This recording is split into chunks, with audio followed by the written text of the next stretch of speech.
morning, good afternoon, good night, whatever time you are listening to this.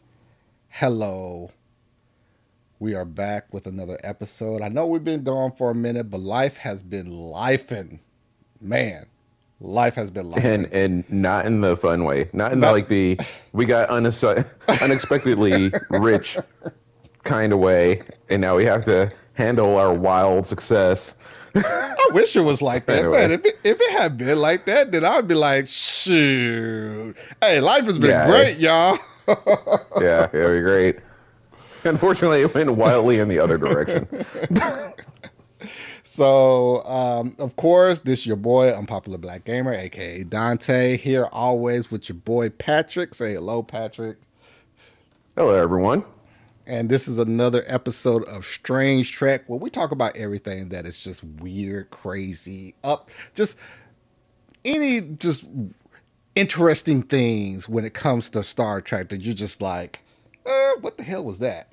And today we got a Hmm. nice episode for you. We're talking about vacations in Star Trek. Not only just vacations, the shore leave. Anytime that they say, "Oh yeah, we're gonna take some time off from doing whatever the hell we do," we're gonna we're gonna Which, we're gonna go down to this planet and just have a good time. But we always know shenanigans ensue. What are you about to say, Patrick? yeah, which gets really weird sometimes, especially with like the Deep Space Nine episodes, because there's a lot of people on vacation during those episodes. Like, I'm so it's interested like, to get to that point because the Deep Space Nine ones I did have an I it was hard for me to even like think of them as like shore leave or vacation episodes. But there were some that I can think of like off the top of my head that were just like, oh yeah, that's crazy.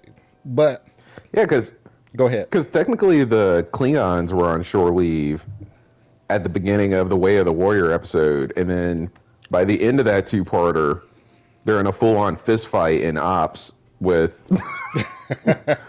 with Klingons trying to kill them. So But wasn't that the like, crazy episode where like O'Brien was like going through time and he could like see the future and then he would come back and be like, "Oh, this is about to happen." Was that was he that on shore episode? leave during that episode? No, he wasn't on shore leave. Like the Klingons were on shore leave, but I believe that was the episode where the Romulans were trying to do some crazy stuff. I might be mixing episodes here. You're mixing episodes because the two-parter where Worf comes to the series, Uh huh. the very first thing the Klingons ask for at Deep Space Nine Oh, is okay. shore leave. So Okay. I see what you're technically, saying. they're all on vacation, and then like 90 minutes later, they're trying to kill everyone Yeah. But on the is, space isn't station. isn't that a Cleon shore leave? Maybe. I was like, Maybe they're just having a good time with it. I feel like it's not a vacation unless a Cleon like kills somebody. I mean, They they seemed really ticked. They seemed stressed, but okay. so I want to get into this because like I was the one like and to the unpopular explorers that are listening, me and Patrick go back and forth. Like we have a list, we have a nice shared list that we go back and forth on like episodes, and I was the one that thought of this particular episode because my thought Hmm. process with this was like, um, especially as a kid growing up in the '90s, and grant I just like pretty much outed how old I am, but still, uh, watching these episodes and realizing that you know what? I feel like shore leave or vacations aren't really shore leave or vacations because, like, just shenanigans ensue and they don't really get to have like a restful time. So that's what made me put this into our list. And of course, Patrick was down for it when we brought Yeah. it up as an episode for this week. And first off, don't worry about it. I grew up in the 90s like you, and it was only like 120 years ago, so it's fine. 120 years ago.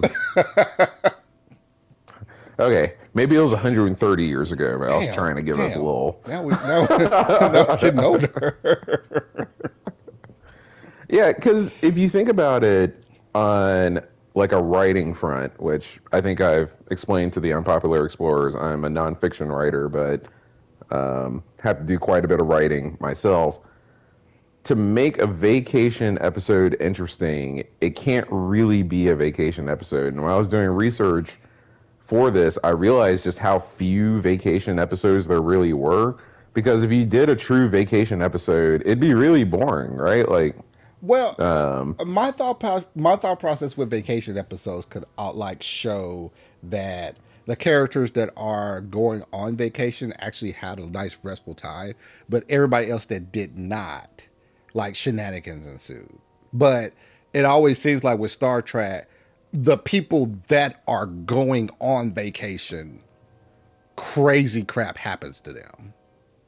yeah, and the people who are like on the station or at the ship, like nothing happens. Nothing, nothing. Yeah, like they're kind of really on vacation. Yeah, that's a good point. So, but and that would be like a well-structured vacation episode. Is just having someone missing that you really need, and people had to like to try to figure it out. But if you really wrote a vacation episode about the people going on vacation, and it served like the vacations that we go on, Uh huh. nobody would watch it, right? I mean, yeah, and I get that. I definitely understand that, and I'm pretty sure there's probably been like one-offs in an episode where they talked about somebody had just came back from vacation, and we never saw that particular vacation, which I got one showed. of those. That's Uh a huh. classic TNG episode. Whenever we get to it, Oh, but oh, yeah, you there's one do. that.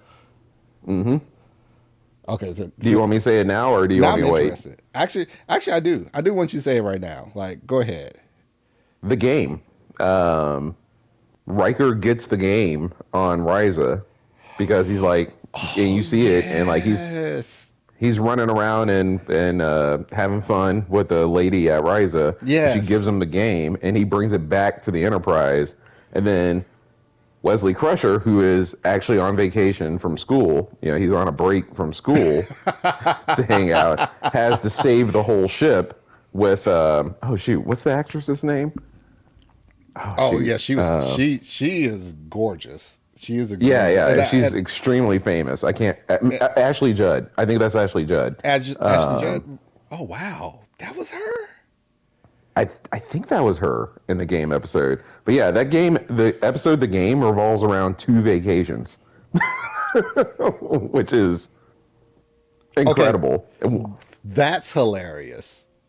That actually, to be honest, I've seen that episode. I don't know how many times. Probably like 8 times, 80 times when I was young, and again when I was older, a lot more.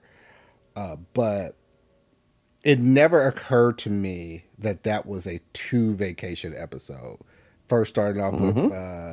Commander Riker with his vacation and with that girl, and seemingly having a great time. So he got his rest, like, Yeah, and that's my whole thing with this, because it's like, oh, this is vacation or short leave. So did they really get rest? Like, did were they really refreshed to go back to work to come back and like be productive? That was my biggest thing with this. that's a good question, and it's a good question for the listeners because I didn't look at the vacation episodes that way. So I'm gonna have to think about that on the fly as we talk about them. But Wesley didn't get rest. Riker Not got at all. rest. I mean, but also at the same time, I'm pretty sure there were some people that will argue that said like that will say like, well, I guess you could say that that's more rest for Wesley because he wasn't at the academy dealing with all the stuff with the academy, but he got to do the things that he loved to do before he went off to the academy. Ooh, now you're hitting on a deep real life question on like what is rest during a vacation? Is it just breaking your routine and getting to do something different and letting your brain work in a different way, or is it really like shutting it down, not thinking about anything related to what you do in your profession or what you're chasing? I I don't know. guess I think reasonable people could differ on that. I guess it would be good to for us to define that before going into some of the episodes that we have, because Yeah. like for instance, like for me, I work in finance.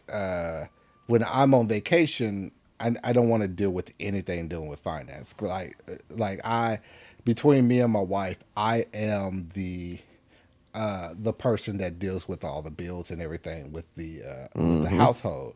So when I'm on vacation, that's one of the things that I want to turn my brain off. I don't want to even have to like worry about that or deal with that. I want to deal with that after everything's said and done. Granted, I am also the person that's fiscally responsible between the two of us, so I do Mm. have to like rein in my wife because she can get kind of outrageous sometimes Is when she we gonna listen to this episode? Uh, she will, but I'll, Cut that out. Cut that out. I'll deal with that. I'll deal with that when that happens. But granted, I'm not saying anything that she doesn't know. Like it, Okay. we've been married for well over 10 years, so she is perfectly sound in her role within our relationship, and I'm saying this from like a non-traditional perspective because we do not have traditional um, perspectives when it comes to marriage. Like, oh yeah, the man does this and the woman does this. No, no, I cook the most within our household, so I'm the main Mm. person that cooks. So Okay. like this is not a quote unquote traditional household. But within a marriage, when you're in a marriage, there are certain things that you do well that your spouse doesn't, and there's things that your spouse does well that you don't. So that's what we've come around. I'm in finance. I'm more fiscally responsible, so that's my role within the marriage, and there's certain things that I don't want to do when I'm out on vacation. So Yeah. that's what it looks like to me. But however, there are people that get a lot of joy doing certain things on their vacation that it would seem like work to someone else, but to them, it gives them a lot of joy to the point that they're just like, no, I love this. This actually was a great vacation for Yeah. me. And as you know from last year, I am not good on going on vacations. Um, you know, to just confide on the internet, like the Dante was there. Do you use your real name here, or do we need to add Yeah, that yeah, out? yeah, no, yeah, Oh, okay. Dante was there on a PSN chat when I had kind of like an epic meltdown about getting ready to go on a big vacation we are going on last year, and like I had to be talked off the cliff a little bit, and went on that vacation and had like a ton of fun. mm-hmm, So mm-hmm, I'm not the best at it. I think what I like on vacation is not necessarily like the oh everything's gonna shut down, um, mm-hmm. kind of thing. Like, I am with you where like there are certain things that I don't want to deal with on vacation. Like I'm a strategist, a business strategist, in my regular life. I don't really want to like solve those problems or deal with, Mm-hmm. things associated with that. But if a different kind of problem shows up, something that's kind of like fresh or entertaining, I actually do kind of get energy from it. And so on my vacations, I do tend to like turn that into like trying to learn different Yeah, things. yeah, yeah. So going to interesting museums, or like we did on the cruise, like going to different. Well, it was all drinking related, but different classes. Going on those excursions was really fun because it was like it fired Oh up the man, problems. yeah, that Yeah, dune buggy excursion that was really fun. That was really fun. yeah, and it because it fired up my like problem solving side of my brain, but like on a different In a different thing. way. And yeah, and it really Mm-hmm. likes being rewarded in that way. And so when I came back, it's like, okay, like I didn't work on like really difficult or really stressing or taxing problems, but like that same like amount of intrigue was there versus like I really struggle when I go on vacations and the plan is like, well, we're gonna sit on the beach for like 3 hours. In fact, on that trip, that was the part I struggled with the most. Was like, oh, okay, we're just gonna sit here for That, yeah, yeah. I learned we're that just gonna about sit you. here. I did learn that Yeah, about you. Yeah, and that's funny to me because like me sitting on the beach for 3 hours, just lounging there. That's perfect for me.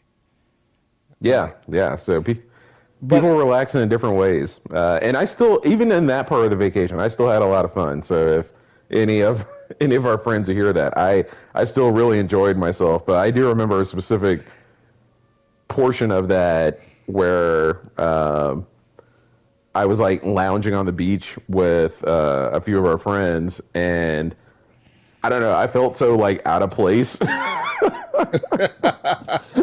so so the fact like and and I don't want to fully cut you off there if you have more that you want to No, I don't have any discuss. more. You're jumping in at the right time. I'm I think that's a good segue into one of the episodes that you pointed out within this particular situation, and that's the one where Captain Picard had to go on holiday. I believe it was in season three, Captain's Holiday, where he was going to Riza, and Mm-hmm. shenanigans ensued. Of course, before he even went there, uh, Riker in his infinite wisdom about Riza, because at this point we know, like every time Riker has time off, he is at Riza. Like Riza is his place. Exactly. Like he knows everything about Riza, and he will tell. Actually, I think every time he talks about a shore leave, it is about Riza. He's Anytime he heading to talks about Riza. I don't vacation know. or shore leave, it is about Riza. I don't know where Riza really is in the Federation, like map wise, but he never seems to be that far away from it, where Oh, he not at can't all. like, Not at yeah, all. like he doesn't go missing for like a month to get to Riza. Like he's always kind of like around it. Um, which also mentioning Riza, and I probably should have asked this during the sound check. Uh huh. I don't know what YouTube's rules are around talking about, I'll say it like like a sixth grader talking about sex, but there's a lot of sex in these episodes. uh, What's my leeway to okay, so that's probably the to best way. refer to? That's probably the best way of doing it because it if we talk about certain things that would be more of a mature content, then it'll be locked into that particular segment. Okay, So I would probably say when it comes to that particular situation, we'll straddle the lines on it. okay, got But it. don't be afraid to talk about it. Would be my thing because I don't want it to like take away from this conversation because a lot of these episodes that we go through does uh, Oh my gosh. veer towards that particular topic, and so this Foreshadowing. There's a episode from the original series we're going to be talking about. yes, yes, yes, yes, Patrick, yeah. Oh my god. Yes, and there was a lot of innuendo that that was what occurred. there I don't know. I don't know. Yeah, we'll get there when we get there, but yeah, so okay. But like Straddle the line. Got staying it. with the topic of like people relax in their own ways. Captain Picard, he is not that type of person to like you, Patrick, like lay on He was really struggling with he it. was struggling with it, laying down and just like enjoying the warm weather and the sea and all that. He did not like it. He did not Yeah. at all. And the biggest indication of that was not the like having the Horgon out, and Mm-hmm. he indicates that a lot of women had been talking to him because he had that out and he didn't know what he meant. But the fact that he was out there with like what was a pretty seriously looking hardback book that Mm-hmm. From like his personal he's kind collection. of yeah, exactly. He's kind of like I'm gonna read and I'm gonna think. I'm gonna phase this out because I'm really just performing what other people think a vacation is right now because Crusher told me to go on vacation. Exactly. Like, Is kind of what I felt like from it. and I will also say this: he was vehemently against going on vacation, but I'm starting to see a trend with that with a lot of the episodes that a lot of the captains don't like to go on vacation. They just Yeah, don't, and I get that to a certain degree. I really do. As someone that's like been a manager of a whole financial center, like it yeah. feels wrong to leave, especially when you've been the driving force, one of the driving force, part of the main driving force, as to making your place of business successful. So it feels wrong to leave, but also at the same time, it's one of those things like, and I remember having to tell my assistant manager this, like if if the center can't run when you're not there, you did a Hmm. terrible job. Yeah. Like You almost need to step away to make sure that you're actually doing the right things because if it exactly, all falls apart because you left for a little bit for a week, exactly. then you're not doing it right. You're not It's doing it not right. You you it's not going to work. you didn't set your people up in a way for things to be successful, even when you're not there. Yeah, So, which and is the number one thing a manager is supposed to do. it's supposed to do. And that's one of the things I learned this in my 20s when I worked for retail. So like it if your job is to put things into place to set people up to give people the the feeling, not necessarily the feeling, the confidence to Yeah, the know empowerment. the empowerment. That's actually a better word, to know that what they do is is great, and like they do it in their own way. The way that you do this thing brings to the table this. So continue to keep doing this, and I will never be upset with you for doing the things that you do your way, because that's what you bring to the table. And also Yeah. with that same thing, like I made sure to select a good assistant manager. So I knew if I left to go do whatever I needed to do, if I had to go on vacation, or if my manager was pulling me to go to some other center or do whatever, I knew my center was good because she took care of everything.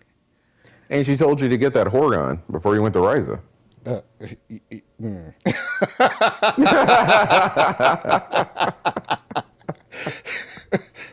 Which would actually be funny because I don't think I would be the Captain Picard in this situation. I would probably be the Riker in this situation.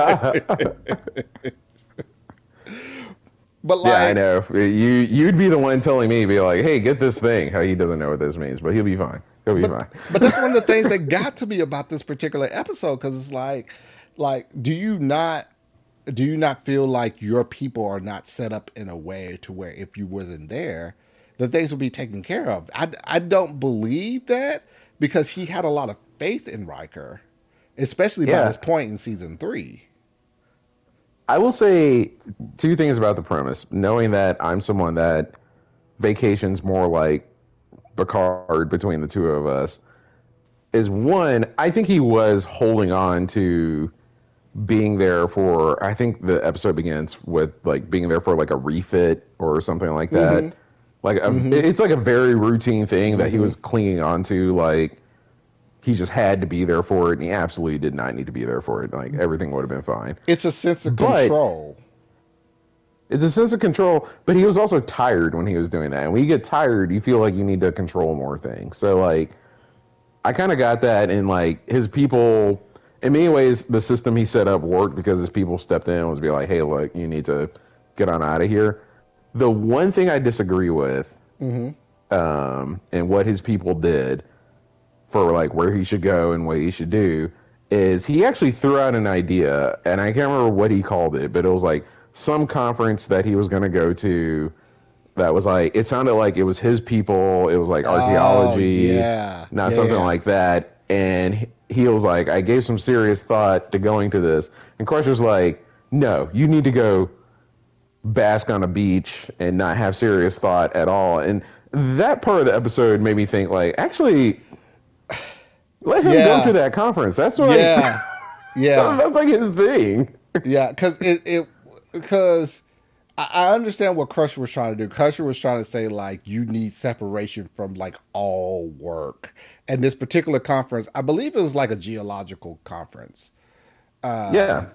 And but to her not being someone that was like big in geology, she was just like, "Oh, that sounds like more work to me. That Yeah. doesn't sound like you are really relaxing." But to Picard, that was because that is exactly what ended up practically happening while he was Mm-hmm. on Risa, In the episode, yeah, you're right. and I believe that was the introduction of Vosh. I think that was the first Vosh, yeah. episode of 'Cause- that Vosh was introduced, which is which, by like the way, if they mhm. not to, I'm you definitely probably hold about, on to your point for a second. you're probably about to say the same thing I'm about to say, but go ahead.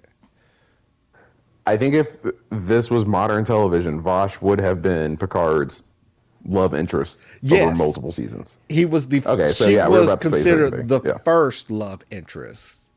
The Mm-hmm. first true, I would part. Got I'll take that back. Actually, Crusher would be considered the first love The interest first. Yeah. from season one. Granted, she wasn't in season two, and in season three she came back. But so like she would be considered the first. But there was there's complications there with their quote Yeah, with unquote their history. relationship. So outside of Crusher, Vosh was the first love interest that came up for Picard because she hit every note that Picard needed. It was something that was outside of the norm of what he would probably normally Mm-hmm. actually be attracted to. But the fact that she was not only excited, but like knew about geology, knew about like a lot of the interests. I believe she even like Yeah, spoke about like archaeology and yeah. books that he read. The book that he was reading, I think she like said something in regards to that. It But and I hope I'm not uh-huh. giving away.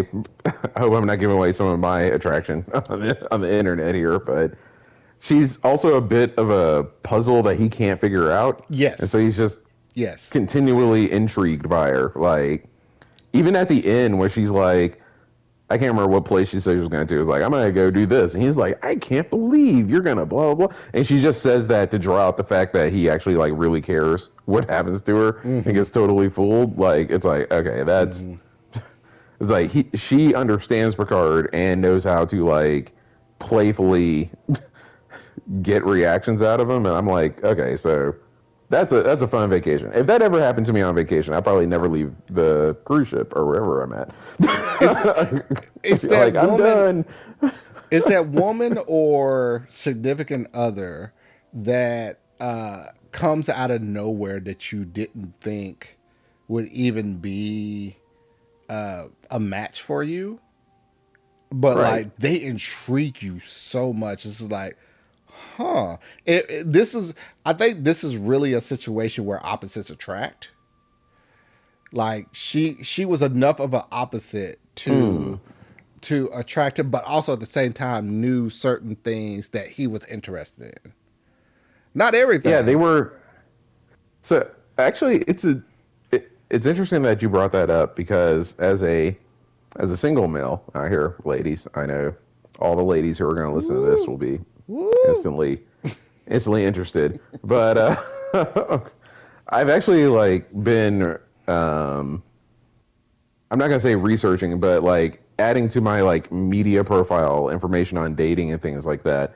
And there was a study that came out that said that basically when you have opposites attract, it's not really opposites. They're like actually based on their values and worldview. They're like Mm-hmm. 89% similar at Mm-hmm. least, and that other 11% can be a little bit different, but they like find it interesting between each other. And I think that's what's actually happened in the episode. Like 89%, they're both actually about the same thing, but the other 11% is that she's willing to like Yeah. break the law a little bit to do some Yeah. archaeology, and he's not willing And to, and he's it's not a not. big He's deal more to him. rigid. Yeah, He's more about the law.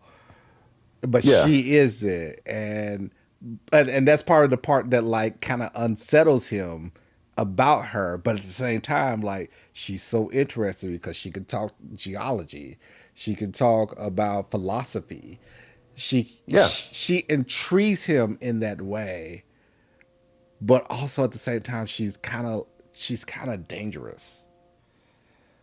yeah, So yeah.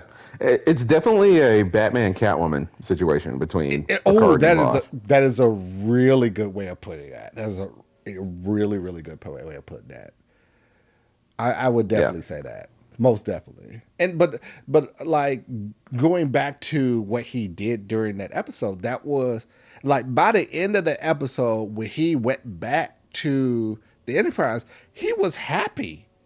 He was like, oh this is yeah. the greatest vacation I ever had. He didn't Look, say that, but you could pretty much like infer. I can vouch for him. If he sat on a chair and once he realized what the Horgon was for, covered it with a towel and didn't do anything, he would have come back to the Enterprise pretty much the same as he left. He's just like, Great. okay, well, I just Yes. didn't do anything for a Agreed. week. Agreed. But actually being able to like live a different life, think differently, have some Mm-hmm. intrigue to figure out that just felt Mm-hmm. very fresh. That gives a guy like Picard and I guess Met me met a new a lot woman. of energy. Met a new Met a new woman. woman. Had a little cave. Fun Yeah, yeah. straddling the line with the It was conversation. inferred. Yeah. Uh huh. Uh It huh. was not inferred. It was. We know what happened during that commercial break. It was. But my thing was, it wasn't shown that that was happening. Like normally when someone Yeah, man, has this ain't a adult website. normally They're not gonna when show what happened during the. no. Oh, I'm not saying that. I'm not saying that like Okay. we need to do some like some some PORN stuff here. Uh, what I'm saying is that normally, like in television, when they are ensuing that a couple had sex, I'm just going to outright say it. Uh, Yeah, I don't know the they YouTube rules. well, we'll find out. They will like after the commercial break they'll come back and they'll show some signs of it like they're disheveled or they're in bed I like showing gotcha. that they're that they don't have clothes on underneath the sheets, you know, something to that effect. uh but I don't believe, and I'm trying to remember this episode fully, I don't believe in that particular episode they did something like that. So I don't think they did either. I think it pretty much was basically like they're about to have sex, cut to mhm, commercial break, definitely mhm, has, and by the time we get back, they're like looking for what's it called, the Toxu Tet. Yeah, that's what they're yes. chasing down. Um, I think that's how it went. I mean, I watched this like a week and a half ago, but I think that's how it went down. Yeah, But it that, wasn't a Game of Thrones style. yeah, oh, 100%. 100%. Can you Kinda. picture that though? A Game of Thrones style Star Trek? Well, I'm gonna go ahead and add it to the list. Maybe we can talk about what that Ooh, could be. that would be a good, okay, that would be a good one to talk about. We can add that to the list. I'm gonna put that under the possible or risky episode. Yeah, yeah, most definitely a risky episode. Um, but like going back to it, like that was Picard's way of unwinding. 100% his way of unwinding. And if he didn't do anything to that degree, he would have come back, like you said earlier, like just exactly the same person that he was when he left. Yeah, yeah. And I agree. I don't know. Obviously, Picard's a fictional character, so I don't know Yeah, how it can yeah. align with it. But I'm definitely the kind of person where, even on that cruise we went on together, like I lit up. I think at the excursions, I lit up at some of the new experiences on the book. Like when my brain got to like just almost like feed on different like Hmm. stimuli, for lack of a better Hmm. word, or different prompts or something like that. It helped me relax on that trip versus if the whole trip was just like, okay, here's your beach chair, sit here in the sun and Hmm. stare at the sky. Hmm. This is probably revealing a little bit more about myself than I should on the internet, but like I don't like hiking for the same reason. Like I just Oh, that like would suck. Yeah, yeah, yeah. stumbling I'm the around same way nature and there.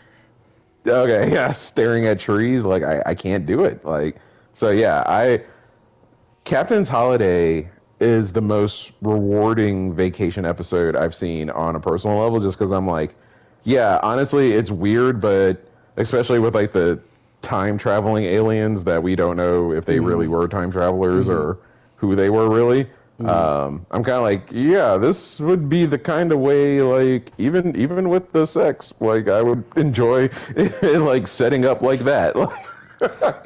And it's funny because like as you're talking about that, I'm thinking more about the type of way that I like to relax. And like we talked about how like sitting on a beach in the sun and just like laying there, like I find that very relaxing.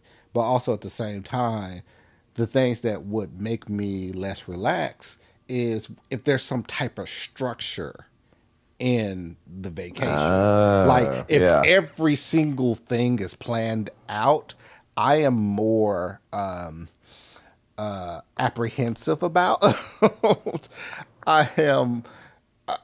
I would probably be having that same like the same apprehension that you had when we were about to go on that cruise. I would have the same thing. It's just like, why is everything planned out? And to that same degree, that's the way my wife is. She Yeah. hates for everything. Like we'll have certain things planned out, like certain days, like oh we're definitely gonna do this, or like we're definitely gonna do this. And on a cruise, you kind of have to have certain things planned out. Like oh, when we go to this particular island, we're gonna do this excursion or not, or we're gonna try to And see even this on the boat, place. it's like different restaurants you need Yeah, to like get reservation for yeah. and things like that. Yeah. But like everything in between, like if I had every single hour planned out, I would be like, what the hell is going on? What are we doing? No. And see, I No. and this is where I can depart from the fictional character. I kind of feel the same way. I like if my regular workday is structured very rigidly from 9 to 5 and I just move through weeks of it, Hmm. I still like a little structure to the vacation, but yeah, I don't want to be tied to it. I think that's the freedom that I get is that if I break Yes. structure Yes. or Yes. don't, you know, adhere Yes. to it, like nothing is really going to happen. It's like, yeah, I thought I was going to do this thing at 1, but we're really going to do it at 4, and it's fine because I'm tired. Or completely Like, just drop it at all together. or we're not Because going to do it, and I'm we're happy not with going to it. do Yeah. it. But this other thing came up that we saw that was looked like it would be more fun than this other thing. Like for Yeah. instance, Yeah. like uh, um, for everyone that doesn't know, I just came back from a birthday, going to a city that's closest to us, and there my wife had my wife had one of the days pretty like planned out. Not all together, but she's just like, oh, we're going to do brunch here and then have a lot of like free time to do whatever, and then we're going to do not dinner, but we're going to start like having like a appetizer here and probably a drink or two, and then go to this other place. I love Italian. She found this Italian restaurant there. um, we'll go here for actual dinner, and then after that we'll do she found a speakeasy because I love a good speakeasy. I love Hmm. a good speakeasy. So she found a speakeasy like we'll do that to sum up everything, and like that's the level of planning that I like. When Yeah. it's something that's geared towards stuff that I really enjoy, but still at the same time, she knows that there's wiggle room in there. Like if so when we sat down to do the appetizers at that one restaurant, I'm looking at the menu like, hey, that's some food on here that I would actually like to try. And there's actually another drink that I would like to try. I'm Hmm. I'm kind of feeling this place more than an Italian restaurant. And she was like, well, do you want me to cancel the reservation for the Italian restaurant? I was like, oh, give me a minute. Let me look at the Italian restaurant menu. And I looked at it and I was like, oh yeah. Let's eat here. Let's eat here. Like there are Yeah. things on this Yeah. menu that I definitely want to try more so than this Italian restaurant. So but the type of people that me and her are, and I don't think I could have been with any other woman that was different from this. She was just like, okay, cool, cancel reservation. Okay, reservation canceled. Let's do this. Let's stay here. Like Yeah. we are really go with the flow type people. So if something else piques our interest, we're not afraid to cancel a plan and to just go with that. And honestly, I've never met anyone who wants their vacations planned down to the minute. Like we've seen it probably in other popular media. I can't like think of a Uh huh. specific example right now where like they plan the vacation basically down to the hour and that's what everyone's going to do. But yeah, even for me who is not good at taking vacations, is not good at planning them or things like that. If we're gonna do it and like, but I gotta be somewhere every minute of the day, I'd rather stay at work. Like, like, I know, but like if we're gonna, the crazy thing is I know some people like that, Patrick. Like I do okay, know so you some do know people. some. I Yeah, don't know people like that, but yeah, I you do. do. Okay, And it's more than just like one particular person. Like I know a few people that are just like if I, especially if really? they're going to like a certain city or state or place that they've never been to or that they don't think that they're going to go back to anytime soon. They want to like pretty much get the full experience of what they can get within the time that they're there, and and Okay, and that's fine, and that's perfectly fine for them. Like they're just that type that they like. So they will plan everything out. Okay, we're gonna go here at this time. We're gonna go here at this time. We're gonna go here at this time. Sometimes they have to follow that schedule fully, and sometimes they can be very flexible and just like, oh well, it's fine if we miss this and we go here. Um, but there are people like that, Patrick, and we're just not that type of person, though. You and yeah, no, I, and by extension, my wife, are not that type of person.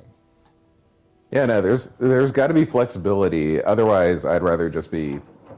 I don't mean to sound like Gordon Gecko, which is not a reference that the younger listeners are going to get. But I don't want to sound like Gordon Gecko. But if it's going to be that rigid, I'd rather just be making money. Like, Yeah.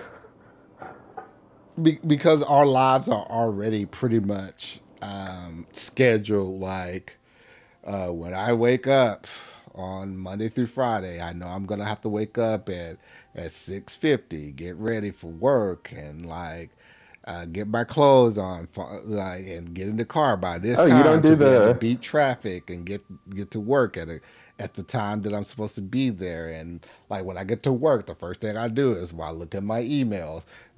There's a specific email that comes in every day that's the first email that I'm supposed to like really look at because it's time sensitive because I have until 9:30 to get that particular thing taken care of. Because beyond that, then I can't. And then after that, I have to look at like anything that came over the weekend from clients that needs like a high priority. Like it's you already are in some type of rhythm and routine on a day to day basis. So for people like you and I, we don't want that same monotony on our vacation. It's like I, I wouldn't be caught dead doing the same type of monotony. Excuse me, um, on a vacation. It needs to be less structured. I need to just be able to do. We drive to where we're going, and then all of a sudden see this place, probably a bar or a speakeasy or a burger joint. It's just like, oh, never heard of that. Let's stop Right. here real quick. Yeah, it's got to be like that, or it's not vacation. Like just because It's not. I'm not good at going on vacation doesn't mean I don't know when I'm not on a vacation. Yeah. Although this is the first time I've realized that you don't follow the Ashton Hall morning routine. You don't wake up at 3:52, get a few Oh push-ups in, do God, a nice no. base facial. Oh, oh, oh. He I. started that video in front of the mirror at 3:52 in the morning. So he didn't wake up at 3:52. Isn't that the He was guy that has like some like thing that he dips his face in, like some water that he dips his yeah, face the ice into? facial. The Oh, Saratoga ice facial. oh, that would. Oh my. I wonder what his vacations are like. Does he do that on vacation? I would. Number one. I am not a morning person. I am not at all. Period. So you're Point blank. especially not a before 4 o'clock in the morning Oh, morning oh, person. oh. The one time when I had to do that during grad school, and I had a early morning job that just so happened to coincide with my college schedule. Uh, it, oh, it took everything within me to make sure that happened because it's like it's a different story when it's like something that like I have to do. Like, I have to do this because of the situation that I'm in at that current moment in time. But if I had to do that for the Mm-hmm. rest of my life, like, Lord, take me away right now. Ah, Like, I'm sorry. Like, I gotta admit, I've never had to be up at 3 or 4 a.m. for you anything don't, ever. you I don't don't. think. I had to train my And body to go to sleep at like 8 o'clock, which yeah, is exactly. That during the summer, the spring and summer months, awful. Like you're literally going to sleep right when the sun is setting. yeah, yeah. I've never had to do that. I don't want to do that. Yeah. You don't. You don't. So I don't know what you're supposed to get out of that, and I don't think I'm going to get a 6 pack by doing it either. So Ashton Hall, I don't know what the promotion was there. He didn't get paid by Saratoga Water for that. That was not an ad for Saratoga Water. That's just Wow. what he used, and they've sold.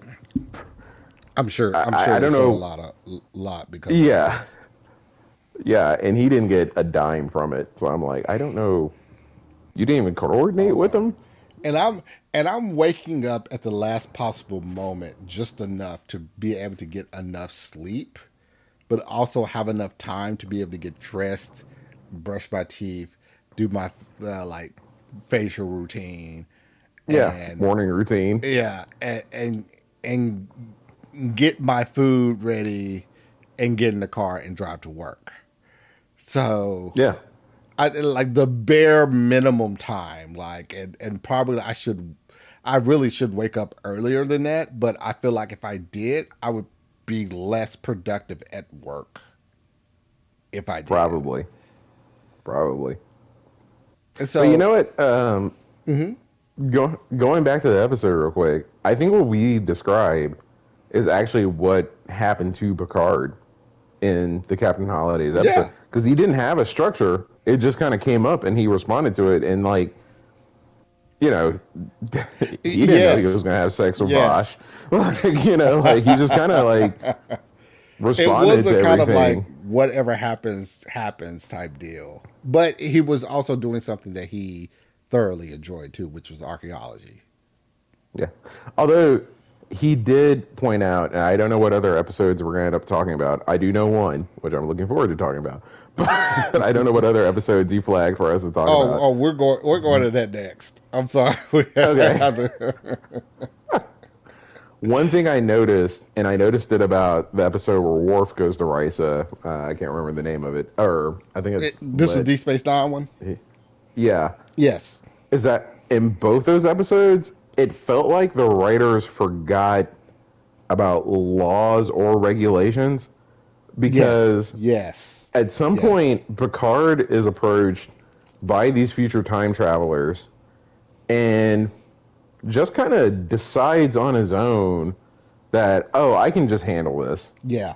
He doesn't like, and they make a big point before he leaves of like, he's not going to have a security guard, but he's going to have this thing that he can call the Enterprise at any time for some backup if he needs it.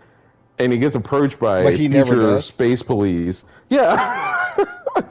For this thing that could, to what I understand, the Toxutat could depower a sun and just snuff out a sun and is an incredibly powerful weapon from the future. And he's like, I got this. I don't. Yeah. That is a It's a very very good important point. overhaul But at the but space station. that happens in a number of the vacation episodes where they do Yeah, not. they just don't care.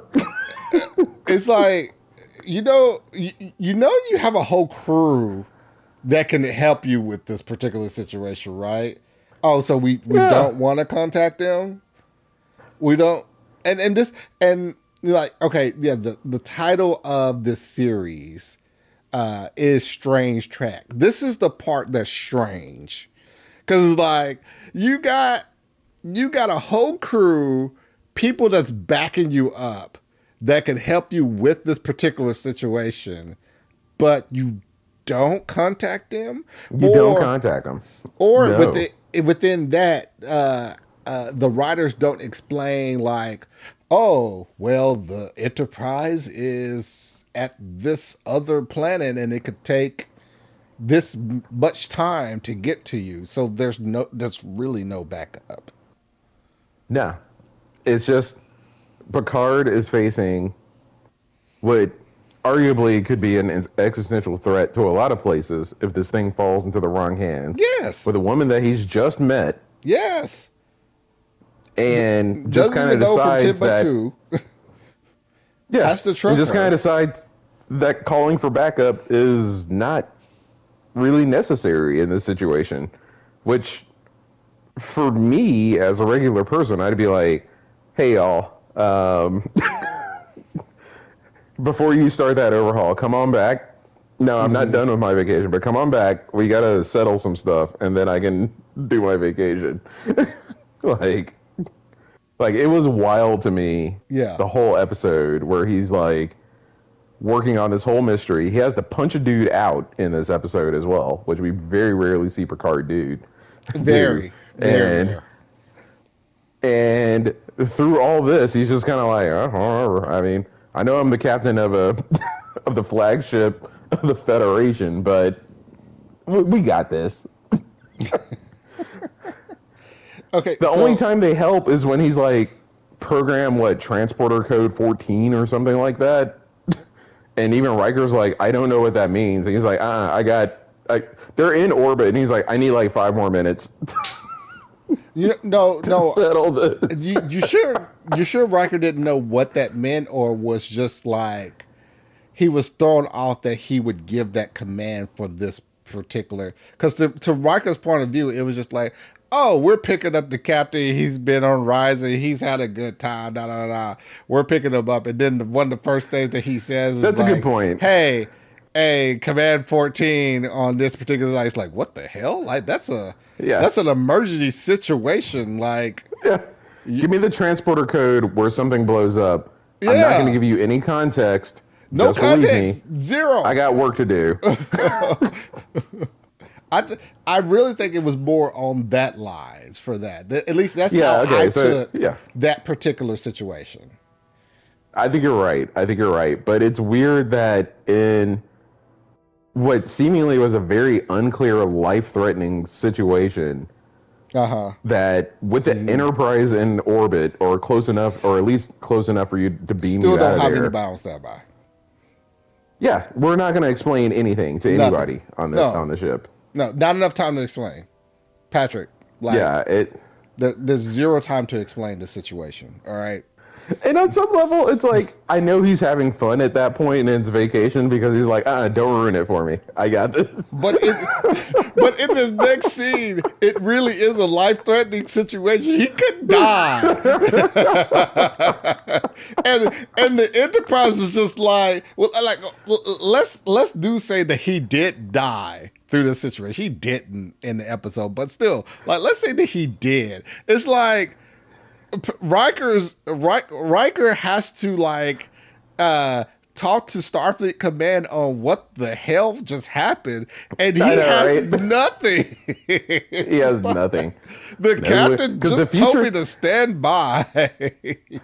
the future aliens peace out after that. And I do Yeah. think it's kind of weird in that scene where he's like gonna grab what is, we all agree, an extremely dangerous weapon from 300 years in the Yes. future, Yes. and he's just gonna hand it over to him. And it takes Vosh to be like, "Hey, hang on, maybe they should at least flash their FBI badges or something before you just give this to them." Picard was way too trusting in that particular situation. Yeah. However, that does coincide with something, because it's like, and this is another reason why I think Vosh was a good romantic possibility for Picard, because she did cover up some of his blind spots, and that's what Yeah. a good spouse is supposed to do. Like, they're supposed to be good at what you're not, and vice versa, and like cover up those blind spots that you have. Because like, my wife has definitely, like, I'm pretty trusting of people, I should say. Not very trusting, but I'm pretty trusting of people. So she has pointed out to me a lot of times, like, you probably shouldn't This is a be. man that has trusted Jameis Winston before, so Yeah. Yeah. Oh, don't think. he's pretty trusting. Why'd you bring that up? uh, so like, and by that same omission, like, on the Enterprise, Riker is that to Picard as well.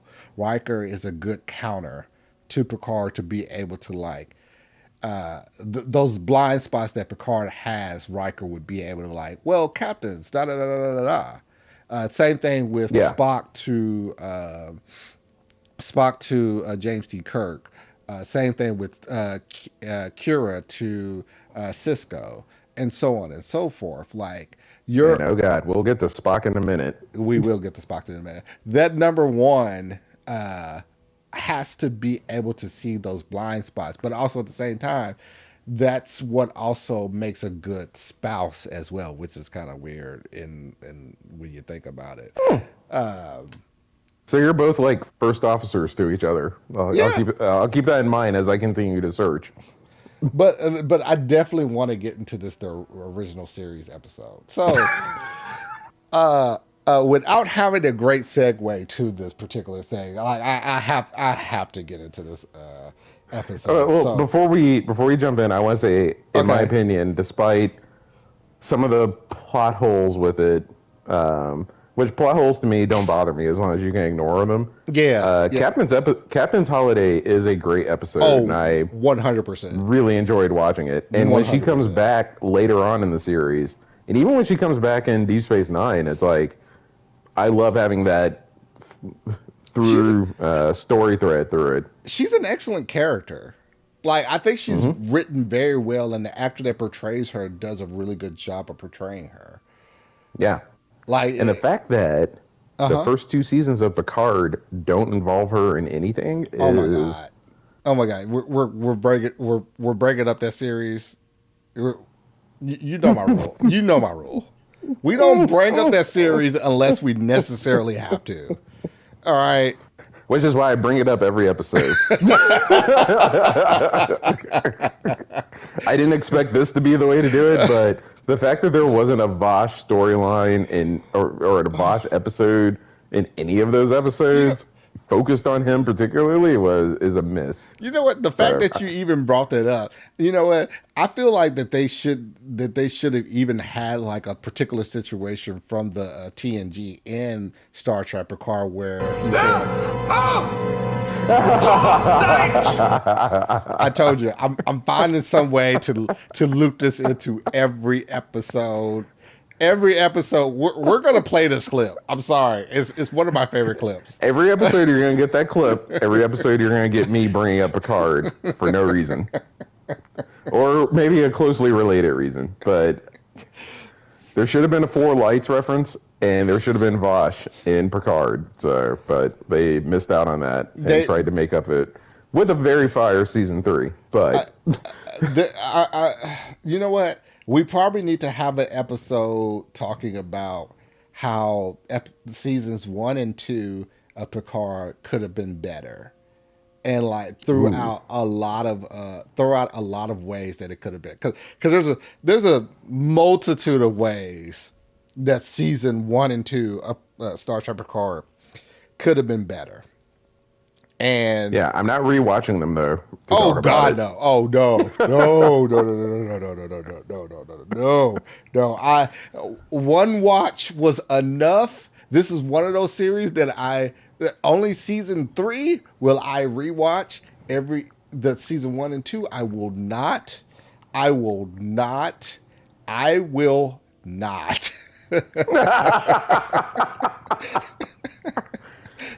So, for anyone Okay. who just tuned in, the unpopular black gamer will not watch rewatch season Season one one and two of and two Picard of Star ever Trek again. Picard, they were awful, awful. For Yeah, they were those a that feel struggle. like Star Trek Discovery was the worst Star Trek series, no, Yeah, you're no, it wrong. was not. You're 100% wrong. 100% wrong. I You will might have an unconscious bias against black people. You I need to check will that as die on well. this hill. I will die on this hill. Those first 2 seasons of Picard were, oh my god. Oy. He goes on vacation in season 1. You had that on the list. You had that on the list, and I put on there not really. It's not. You're right. It's not really. It. He meets young Eleanor Yes, while he's on vacation, but the episode's not about him being on vacation. it's So it's not, a. and that's It's a confirmed not really. I agree with that, but it was one of those things where I was flipping through the episode synopsis where I was like, oh well, there's a vacation element to technically, this. I guess Yeah, and technically, and there's a lot of episodes on that list that just have a vacation element where someone's coming back from vacation or there are other people. Like I wrote a question to you on that list about the Loaxana episodes in Deep Space Nine and TNG because she's on vacation, she's on vacation, and I thought that but was an no one else is interesting on vacation. premise. I thought it was an interesting premise to this particular topic, and I liked your headspace and where you were going.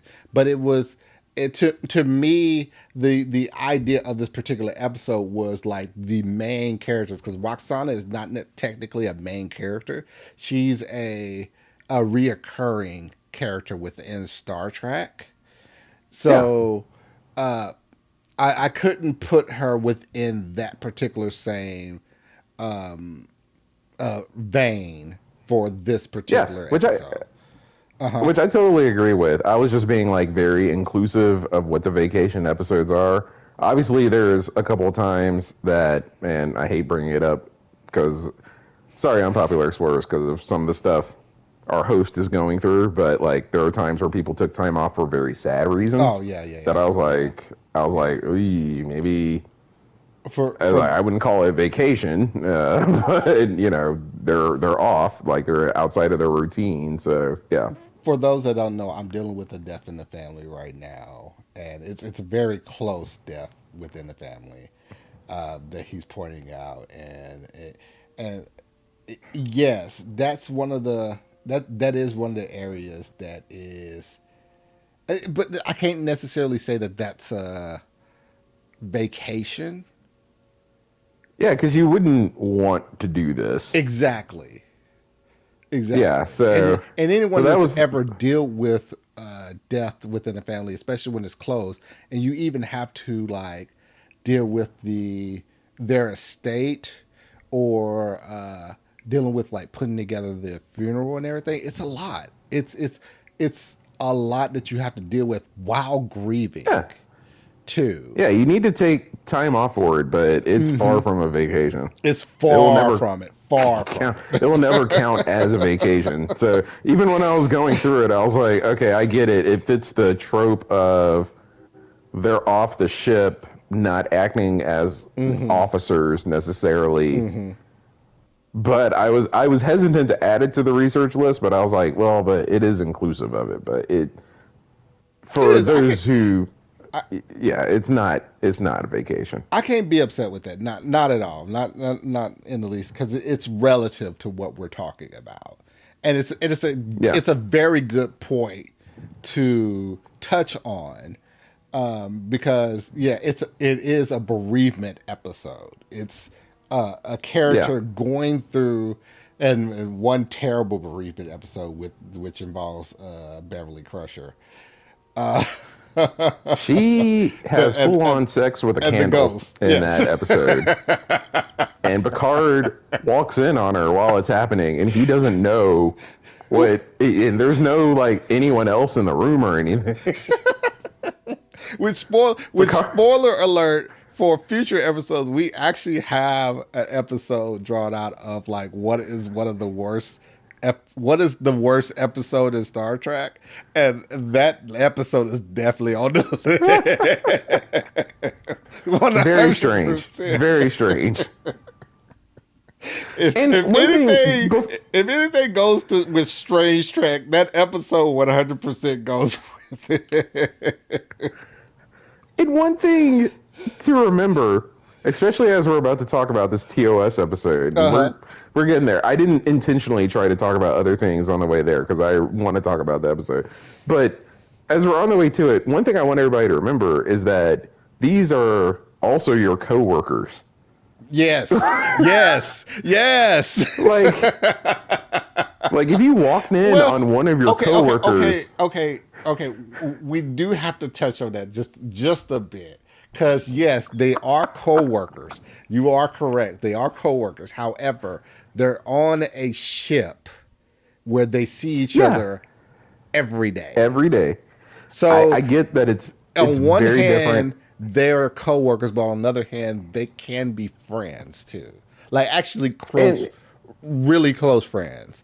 By indicated in Star Trek Picard season 3, which is the only season that really matters in Star Trek Picard. exactly. Like that And shows that they are really good friends. I'm sorry, keep go ahead. no, and I was about to say, I think if either of us had military experience, or if we had one of our friends on that had military experience, Hmm. like it's probably like a very different idea of having coworkers that kind of allows for some of that, but or for all of that, really, probably. Hmm. But like for us who don't have that experience, you're still just kind of like, hey, the captain just walked in on the chief medical officer Yeah, yeah, having a sexual experience yeah, by herself, seemingly, even though it wasn't by herself because it's with a yeah. handle. It's like I don't know. And he was And totally that was cool with like it. what that was like But what season 5 or 6 of that. So it was like at a season certain 7, it was in oh, the it's it was season towards the 7. end.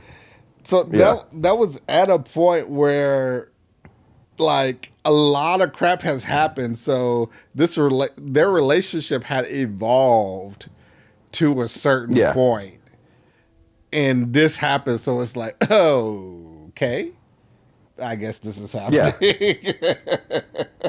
Which is, to my memory, I didn't watch this episode obviously because it's Uh huh. terrible. I'm not gonna watch it until we have to. Uh, Oh, oh, but to oh. my Let me let you know that as a child watching this show in the 90s, uh, for those that don't know, in the 90s, Star Trek used to come on right before we were about to go to bed. And it wasn't like streaming is right now where you can select the episode. It was whatever episode was on, Yeah. that's what you were watching, and it was always a big a thing with me and my brother that we would watch Star Trek right before we went to bed, regardless of what episode was on. And unfortunately, this was one of those episodes that just so happened to be in rapid syndication around this time. I don't know why. I truly, now that I'm I thinking don't know about why it either. now, I don't understand why this was an episode that came up multiple times. But Someone who planned the syndication schedule was a very big oh my Crusher god, fan. uh, I Because, I saw mean, I saw this episode way more than what I wanted to. yeah. And I very much feel like Picard walks into that room and instantly knows what's happening and is like, I Instantly. want to leave immediately, Oh yeah, but I am I'm supposed to completely drop off this uncomfortable thing. with what Yeah. I know just occurring. Yes. It's like, I shouldn't have been here for that because I wasn't invited to Be a be different here story for if I was this. So, invited. What if that yeah. was the craziness? He was invited to something like that. Like, Yeah, but yeesh. yeesh. So, we'll get to it. Look forward to that. We'll Unpopular definitely talk Explorers. about that episode way in depth when that time comes. So stay tuned for that particular episode. That's the episode where we talk about the worst episode in Star Trek. Hmm. Um, I'm not looking forward to rewatching it. It's not something I'm looking you forward don't to. necessarily have to. You can just pull up the memory alpha of the synopsis of Yeah, the but episode. there's something to like how the story plays out and what they were trying to do, But see, the worst as thing we're about about to that talk is about. if you're going to rewatch it, then I'm going to have to rewatch it. But I don't want to have to rewatch this since I've watched it 80 million times when I was young.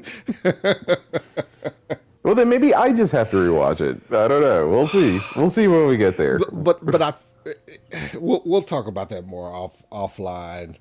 But Okay. yeah, I'm not looking forward to that. Anywho, let's get to the main episode that we wanted to discuss when we were Sweet baby Jesus in the manger.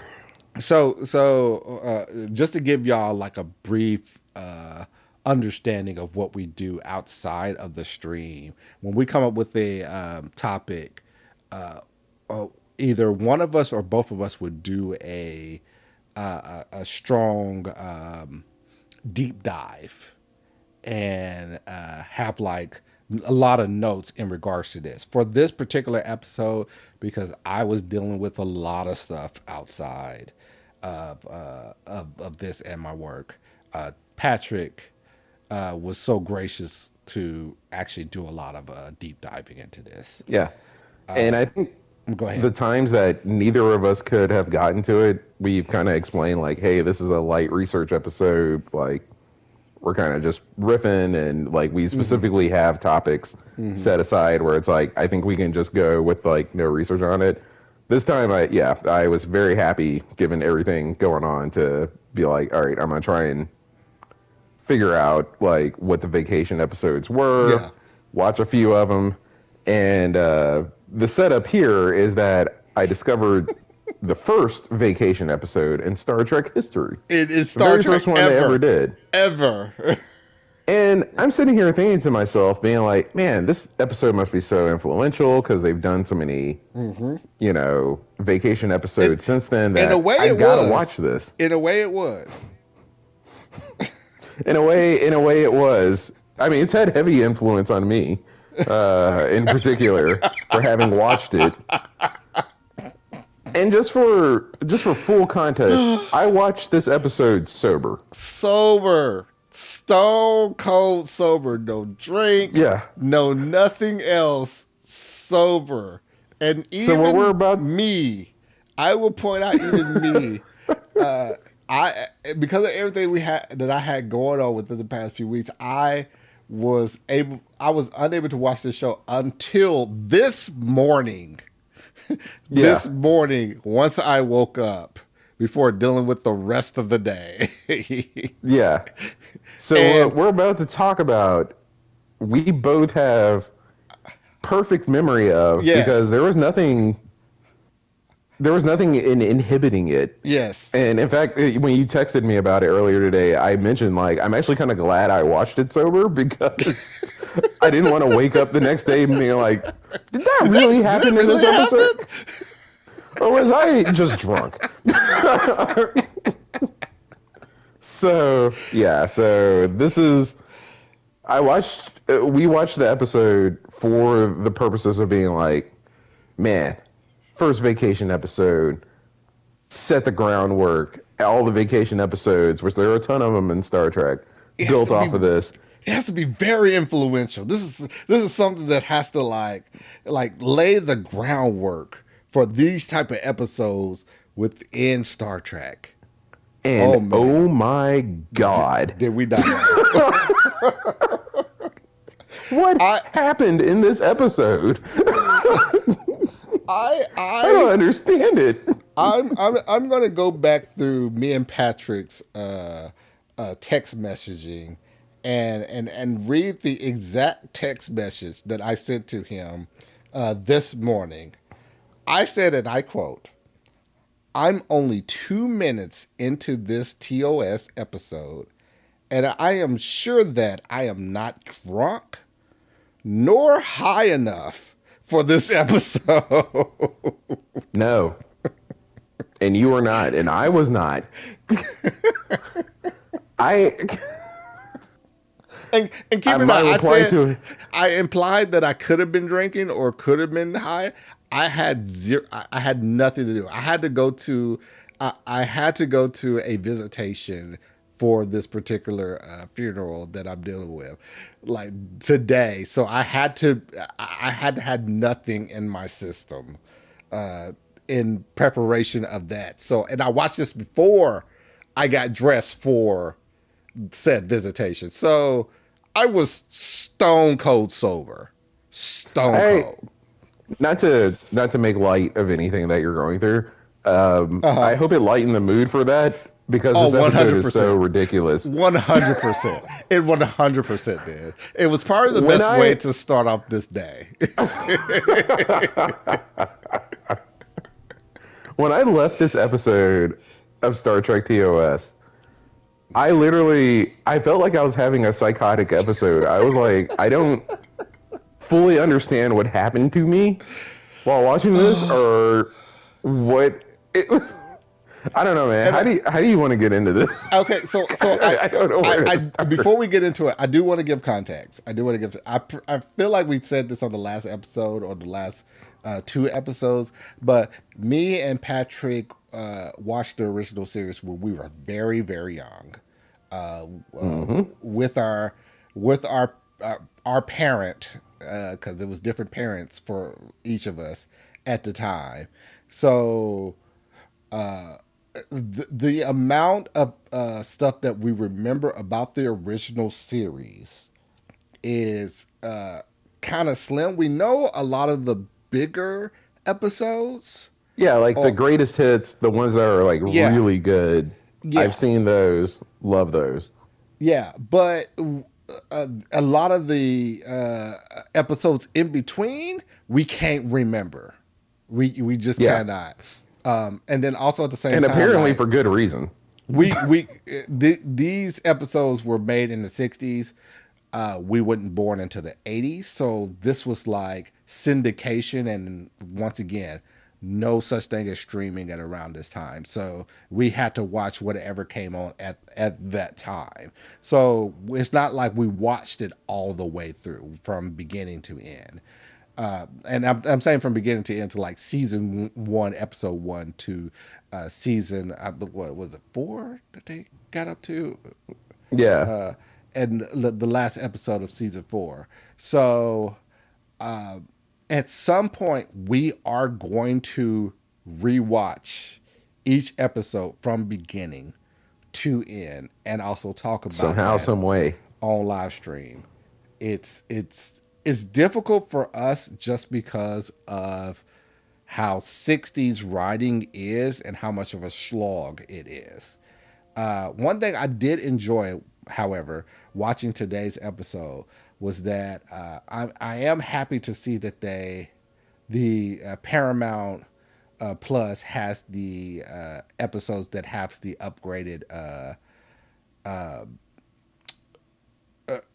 graphics when it comes to showing the Enterprise. Oh yeah. It's not the old school. Yeah, Yeah, yeah. I think it would have been yeah. rough They if went I back saw the and old schools. yeah, they went back in CGI. But even then, I still have memory of what it used to look like. I do too. I do. Yeah, And it, and yeah, I appreciate that they went that direction with it. Even though I'm sure somewhere out there, someone has like the original originals, but yeah, this is a much better choice. but I do feel like it was also better. It did make it better that way. However, it is still 60s writing. It is still the pace 60s pacing, of 60s writing. So, and this episode took a full 50 minutes. oh my god. They didn't Oh, wrap it up in 40 minutes. They didn't do it in 35. This was 50 minutes. it was long. So the now that I've gotten through like giving you like the beginning, like the introduction of this. So this particular episode that we are referring to You want to is uh before you mhm, start, you want to know something I have because I'm looking at my notes from that I was taking on the show. uh-huh. I have a note here that just says Sulu starts firing a gun. Well, hold on. Before we get into that, let me just at least tell them what episode we're talking about. I'm pretty sure if you are a Star Trek fan, you know this episode. So it came from season one and it's entitled Shore Leave. It is, from what we've researched, the first shore leave type, vacation type episode of Star Trek ever. All right. And it is And an absolute acid trip. Like, oh, the first, what made me send that text message to Patrick was when Kirk was talking to the yeoman in regards to this planet, and it was just like, McCoy's down on the planet. He's gonna give me he's gonna give me a rundown of whether this planet is good enough for us to have shore leave, because apparently they've been through a lot of stuff up until that point, and the ship really needed shore leave. So, and then it mm-hmm. cuts to it cuts to McCoy, and Before you do that, uh there was a whole sequence there on the bridge where because the whole thing is that the captain is also fatigued from whatever's yes, going on yes, and he's ignoring himself, which is actually kind of funny because they bring it back that same kind of setup in Captain's Holiday, which is the episode we love. hmm And the yeoman, I can't remember the yeoman's name, the young attractive yeoman starts she is massaging. beautiful. She is beautiful, by the way. Mhm. Oh yeah, She starts yeah, massaging Kirk's yeah. I forgot back. about that. And Kirk and thinks Kirk thinks it's Spock. Spock that's massaging his back. And it creates immediately right off the bat a situation that I'm like, I don't know how to think about what's going on because Kirk doesn't realize it's not him until Spock like walks into his field of vision with like both arms visible, and then he realizes it's Uh, his yeoman massaging his back, and he's like, "Oh, you got to stop." So as long as it was Spock, Spock could get how far could a Spock gone? Like that is very interesting.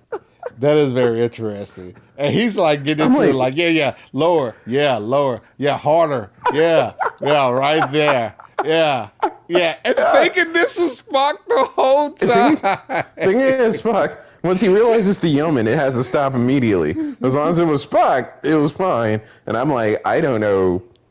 I thought the '60s were a highly intolerant time. I don't know. I don't. Yeah, Anywho, I left that scene with more questions than answers, I did and too. that honestly That didn't was a good change point. during the rest of the episode. That was a good point. However, I did. This is one of those episodes where the yeoman was, and at some point I'm gonna find her name here because I did have it uh, at some point, but she was a centralized character Yeah, she within this becomes episode, yeah, which I did. but not. Not in a way that she'd be written today, but yes. uh, uh, yeah, she's I'm trying to find. I'm really trying to find her name, but I'll come back to that. Okay. But like, so But 2 to 3 real quick, minutes into the how episode, good do you think a Spock back rub is? Like, it doesn't seem like that's the first time that's happened. he's a Vulcan. He's a Vulcan, so he's stronger. So Yeah.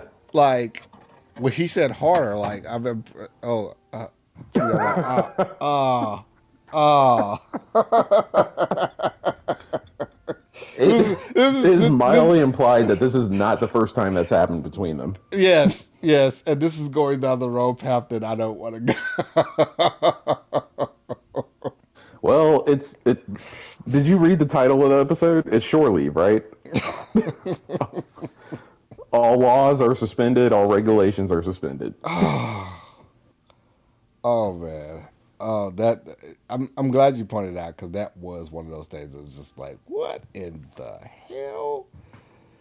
Um, my biggest But at this thing, point, I'm still thinking. I'm like, okay, that's just weird '60s stuff, and I didn't grow up in the '60s, so I don't get what happened. So, but keep going. but the bigger thing with this that made me like text you that was when they cut to McCoy. He's on the planet, and then he's talking to his other no Chekhov. That's also on the planet with them, and Chekhov No, Sulu's on the planet with him. Sulu. Yeah, it was Sulu. You're right. Excuse Yeah, me. it It was was Sulu. Sulu, and then two other, a man and a girl. Yeah, Sorry, random man and a woman, crewmen. a woman and a boy, like randos. But they were at another part of the planet when it was just Sulu and McCoy. And then Sulu walks off to do something. And then all of a sudden, like out of nowhere, a bunny, a man, a full Alice in Wonderland bunny comes out of like nowhere and says some rather crap. And I was just like, what the hell? Yes, And he runs off into the thicket of the bushes, and then Alice, I presume, comes out yes, of nowhere and starts talking to McCoy and runs after said buddy, and I'm just like, yeah, I feel like yeah, I need a drink. I feel like I need a yeah. drink. So the first thing that happens that I point out that's weird is I think it's just like, okay, I don't understand the '60s because I wasn't there. The second thing that happens that's weird, I had the exact, and I replied to you that way. I had the exact same thought because I watched this after work one day, and for those who don't know me, I reserve my alcohol intake for parts of the weekend where I'm just trying to like chill out. Usually during the week, I'm Yeah, like a yeah. teetotaler, and so I'm sitting Yeah, here on like a during the Wednesday, week, being you like, pretty much it's you're you can be considered alcoholic if you just like drinking like every single day. yeah. Uh, So I'm sitting here on a Wednesday being like, do I need to bust out the whiskey once he sees the Alice in Wonderland setup? And the thing is, it's not the fact that Alice in Wonderland happened, because I'm like, oh, it's Star Trek. Weird stuff happens all the time. It's the fact exactly, that McCoy doesn't seem to care exactly, what just happened in front of him and exactly. takes more than a short amount of time Through to alert the captain to the situation. through That this I'm like, whole am I not supposed to episode, care about what I just saw? through this whole episode, every character is nonchalant about the whole freaking situation. I'm like, y'all really should not be as nonchalant about this as y'all are being right now. Like y'all, this needs to be a full on red alert situation. I mean, it is a shipwide emergency. People's lives are in danger. And McCoy just kind of calls it in at some point Yeah, after yeah, this happens. And keep in mind, the title of the episode is Shore Leave. Everyone who's on the planet is supposed to be assessing the planet for whether it's safe for people to come down here and have a good time. McCoy sees Alice in Wonderland happen in front of him, and the only way I can interpret, based on the pacing of the episode, is that he actually takes a minute to think about whether he's actually going to say anything to anybody. And when he does say something to somebody, he calls Kirk about it and doesn't really even act serious about it. He's Yeah, like, "You want to yeah, guess what just happened to me? yeah, yeah. Granted, Check granted, this out." I did take it in a way that he was just like, dude, this really just happened. Like, this is some craziness. I feel like I'm tripping, but I'm kind of like embarrassed to actually say this. And then when he gets off of the comm with Kirk, Kirk talks to Spock is just like, oh, this is McCoy just being his McCoy self, trying to intrigue me Yeah, so he can get me off the ship and he's get just down trying to to the get me on planet. vacation. Yeah, yeah. It was And then like, uh Spock does what Crusher does in the Captain's Holiday, which is like, well, there's a crewman on board that is this, this, and this, and it's like, oh, it's you, Captain. You need to get out of I here. picked that up. I picked it up, and I was just like, "Oh, so this is one of those areas where I thought it was." Seeing as how this is the first vacation shore leave type episode, I was just like, "Oh, we've seen this a number of times within Star Trek where a crewman would do this to the captain to get the captain to be like, yeah, this crewman needs to like go on vacation or go on shore leave. Like, who is it?" Right. And then it's like, "Oh, it's you." And it's like, what the Mm-hmm. hell? Yep. Got. so, Either way, the whole situation is still be handled way too casually. but the main thing that I want to talk about I was about to say Picard, but when Captain Kirk gets down on the planet and the whole Finnegan situation where he's thinking about this old guy that he like I guess had some camaraderie with in the in Well, Finnegan was at the an academy. upperclassman that pranked him. Yeah. Yes, yes, and uh, Because but canonically, to yeah, my recollection, the way that they like did that, like yeah, he pranked him, but it was almost like no, they fought a lot. The way that I took it, they do make it seem like it was a very violent relationship. yes, The way yes, Kirk describes the relationship is a lot more innocent than what how they happens in the portray it, episode. yes, Yeah, yeah, I agree. Because he's kind of like, because Kirk canonically, and I know people think Kirk is like just this like Lothario fist fighting mm-hmm, captain, like mm-hmm. uber jock kind. And actually, someone kind of pointed out on Twitter once that that's actually Picard was the one that was a jock that turned into a scholar. But That's true. Kirk was described as like what they said at the time. I think like a stack of books with legs. Like he was just like in the books trying to learn Starfleet, wanted to be captain in like 2 years, Mm-hmm, mm-hmm. like on it type of dude. So like a kind of non-serious upperclassman, it makes sense that they would pick on someone like that and it not actually get like physical or anything because Kirk's just like, he'll be out of here. I'm just gonna stay in my books or whatever. But they make it seem like in this episode that Kirk kind of just wanted to just like beat the ever loving. Well, okay, so I get that as someone who like as someone who like always been picked on, like you want to just like beat the ever loving crap out of that person, Yeah, like because Kirk is a and you nerd and he wants yeah, to beat his bully. and you fantasize about that. So like I get that part, but the very first instance of showing Finnegan was Finnegan knocking the hell out of Kurt. Like that Yeah, was the very he first punches him right in the thing. face, It wasn't like Kirk clocks punching him. him. Finnegan punches him.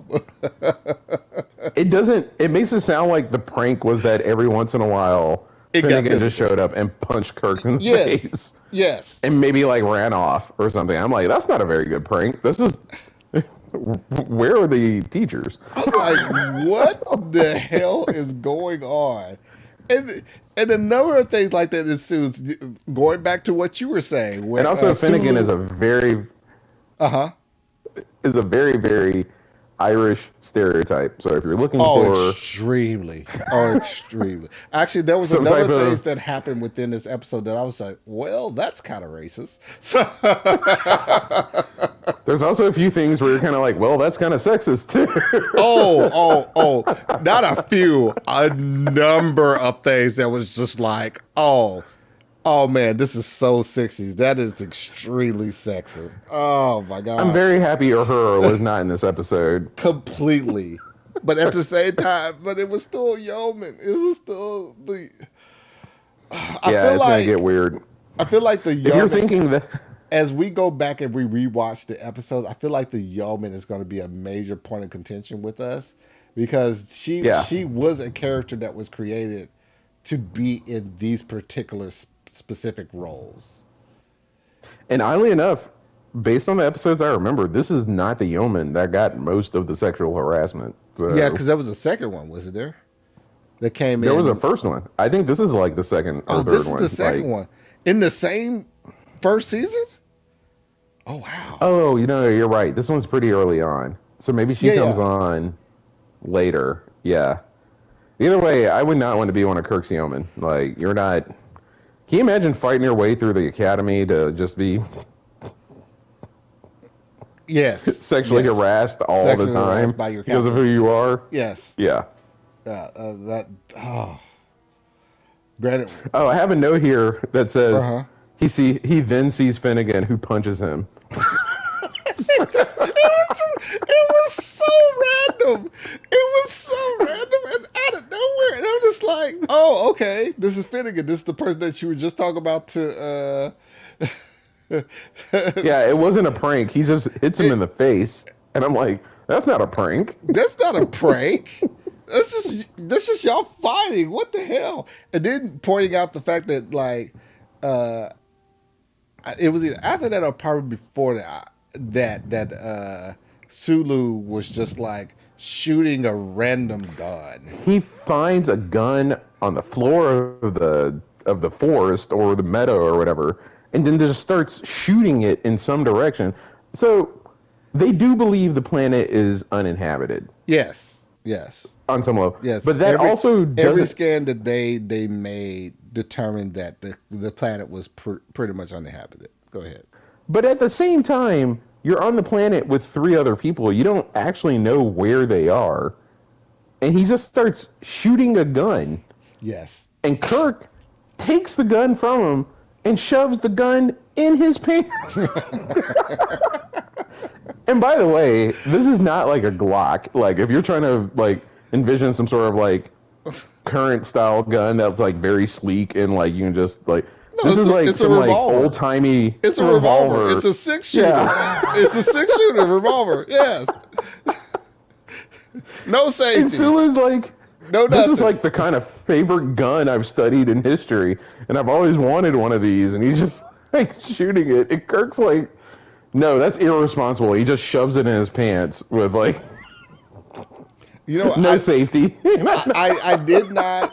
Also, going into the next day, I did not count how many times they heard Sulu fire that gun. Seeing it out, it's a six shooter Oh, I didn't either. as well, because Kirk uses said gun to shoot at a quote unquote knight that ends up killing McCoy. We'll get to that. There's actually more stuff that happens that we need to cover. But yeah, technically, kudos to the writers. It is a true Chekhov's gun. There is a gun, and if the gun is in play, and the gun gets used later, not really as soon as I think Oh my god, the this writer episode. Chekhov Oh my god, this would. episode. Yeah, but it's when Kirk takes the gun away from him. I actually forget that he has a gun for a while until he uses it. I I'm never like, forgot. oh yeah, he has a gun. I never forgot. I was just like the fact that they took the time to show that this gun was a thing lets me further know that this gun is going to be needed later on in the episode. I've just gotten Also, when used we to the normal rider structure of stuff. also when we get to the ultimate resolution of the episode, we have to ask ourselves, why is that a real gun?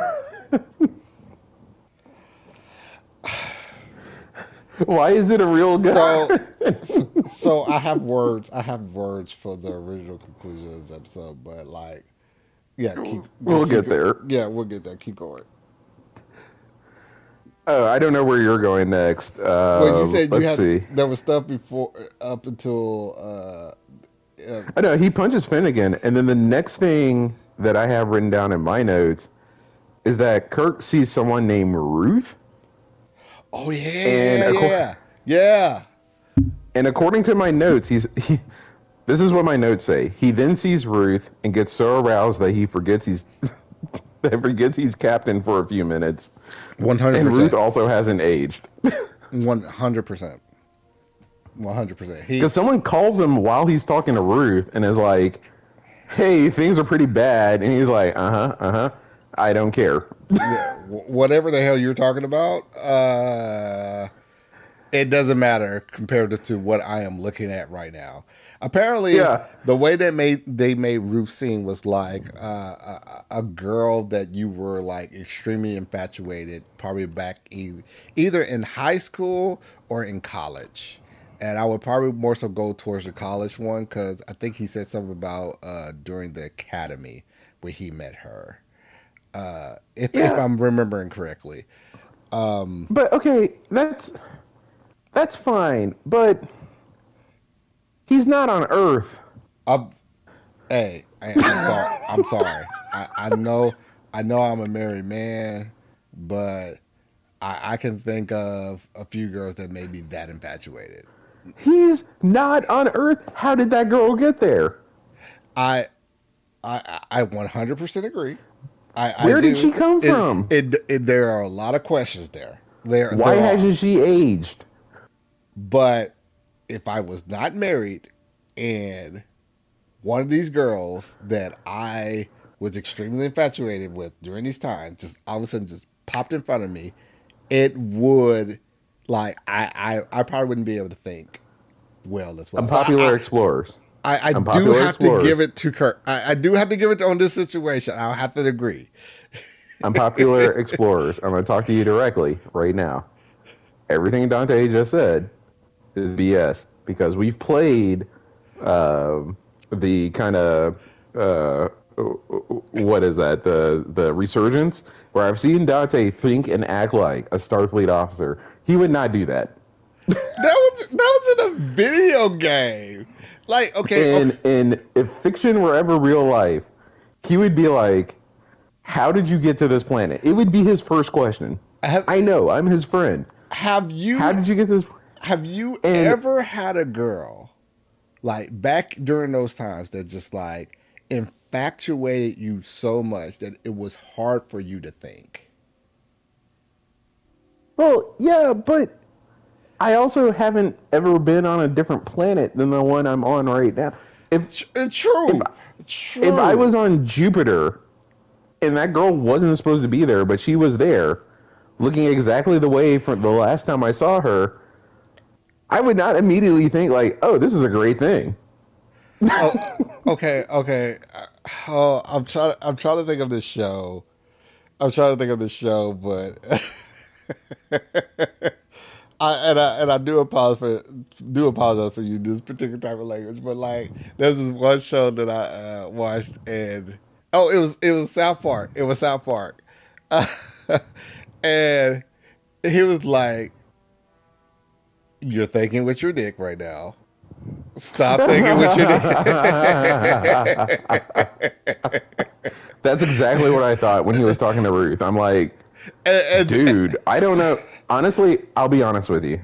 I don't know what Ruth did to him, that is but it one turned him hundred all the way percent. out. It is 100% what happened. And I know I know that feeling. I do know that feeling. But this man totally forgot his uniform, totally forgot that he's in a highly dangerous situation, totally uh, forgot that this woman should not be here for any reason. and knowing Captain Kirk as you do is that different from his character. Well, honestly, we should talk about it one day because I feel like that Kirk is described and portrayed. Um, but Yes, I but honestly, yes, but we haven't gone back to fully look at all the episodes yeah. of the original series. We're only thinking from what we remember, and then also the movies. So I will say I have to say yes because that's how he's written, and that's Yes. how the creator of the show and the writers of the show is that apparently whoever Ruth is to him can Oh, make him not make any sense. she was So yeah, 100% significant from his past. 100%. Like that was a which is big time interesting. where she was the center focus of his life, and they made that very apparent during the scene. Yeah, which is hilarious because I don't think she comes up in anything else. But in No, this no, episode, she doesn't. I mean, keep in mind this is a highly dangerous situation. Wait, I think on no, maybe is that later? There's at some point he meets up with Sulu, and I can't remember when it Hmm. happens. And Sulu gets fully chased down by a samurai warrior, and See, meets up with Kirk, and be like, that was the other racist part that I wanted to point out, and then also at the "Yep, same it time, was." this samurai came out of nowhere. Like there was literally like a rock structure that just like popped up, and he's just like the samurai. Boop! I'm here with a sword, and I'm about to fight you. Like it's like what the hell is going on? So I don't know when the movie Westworld came out, like the very old Michael Crichton movie, Uh but huh. that's exactly where I got to at some point. Is that these are Westworld robots? And I watched the first 3 seasons of the Uh huh. series on HBO. But this is the exact premise of HBO of not HBO, Jesus. This is the exact premise of Westworld, which is robots with advanced enough AI that know your desires are interacting with you for whatever it is that you want to do. Hmm. Fight, have sex, play games with, whatever. Like that's what. So at some point, I think I do have in my notes somewhere. I'm like, oh, this is like space Westworld. Like, but they didn't tell them at the beginning when they got there that that's what was going on. Well, But that's what because there actually is a samurai world in Westworld, the series, and I uh think huh. in the movie as well. But I haven't seen the movie, and so I was like, oh, okay. Like once you catch on to what they're doing, they're like, oh, this is Westworld. One thing I will say, I don't want to spend too much time on this episode because I do want to point out certain other episodes. Granted, we won't get as in depth into it like we are in this particular episode, but uh, like that particular situation threw me for a loop. That and the tiger situation, where just like a random tiger just came out of nowhere because they were thinking about a tiger, uh, which did get And uh huh. the yeoman who ran into Don Juan. Yeah, what the what's that? I, I did not press a button or anything. I censored myself. But like You did censor seriously. yourself. It was good. This What woman in the has world was this? what was she thinking about? Because just jumping to the end of the to the end a little bit, the whole Oh, premise is that it was supposed to be giving you these robots that they manufacture on site to give you your yes, most innermost yes, desire. yes. And this woman, this yeoman, who was giving Kirk a back rub, a deep back rub at the beginning of the At the very episode, beginning of this episode. Hmm. supposedly wanted to be sexually assaulted by Don Juan so much that So the planet made it happen, okay. I will have and to. it ripped her dress, I which comes up later. I do have to interpret this more. I don't think she wanted her dress to be ripped by Don Juan. She was thinking about Don Juan. And this manifested Don Juan from her memories of what he was, which is very overly aggressive towards a woman. And the one that manifests ended up ripping her shirt. I really think the writers just did this in a way like, oh, we want to fully sexualize this yeoman in this particular situation. So we are And we going didn't to accomplish rip it in her. the first scene of the episode where Not she's at all. massaging the captain. Not at all. No, no. We want to go. We want to go full blown. Not only are we going to have her massage the captain at the beginning, we're going to have her get her uniform ripped by this fictional character. And then also later in the episode, have her have some type of like love interest with McCoy, which came like completely out of left Yeah, field. if we want to jump to this, because I don't even know if we're covering this episode lineally, because it doesn't matter. It None of doesn't this matter. episode really It makes doesn't sense. matter. But yeah. Oh, before you do that, there's a note I have here before, because I have a note on McCoy hitting on the yeoman very aggressively. Um, I have a note here that says no plan is established on how to figure this out, because None whatsoever. I think in the whole episode, Spock is the only one that cares about trying to figure out what's going on. Spock is the only one that's like, there's some craziness going on here, and I really think we all should really focus on this whole craziness thing. And he's totally alone in this opinion. No one does any. Like, everyone says they're going to do stuff, and then when they go off to do stuff, nothing happens. But like, granted, that was a portrayal of like how Vulcans are more centered and not allow stuff like this to like break their focus.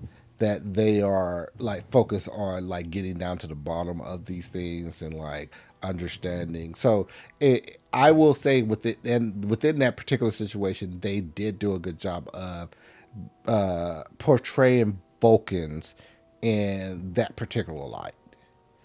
I agree, but But Kirk the, is considering letting himself and the whole crew come down to this planet.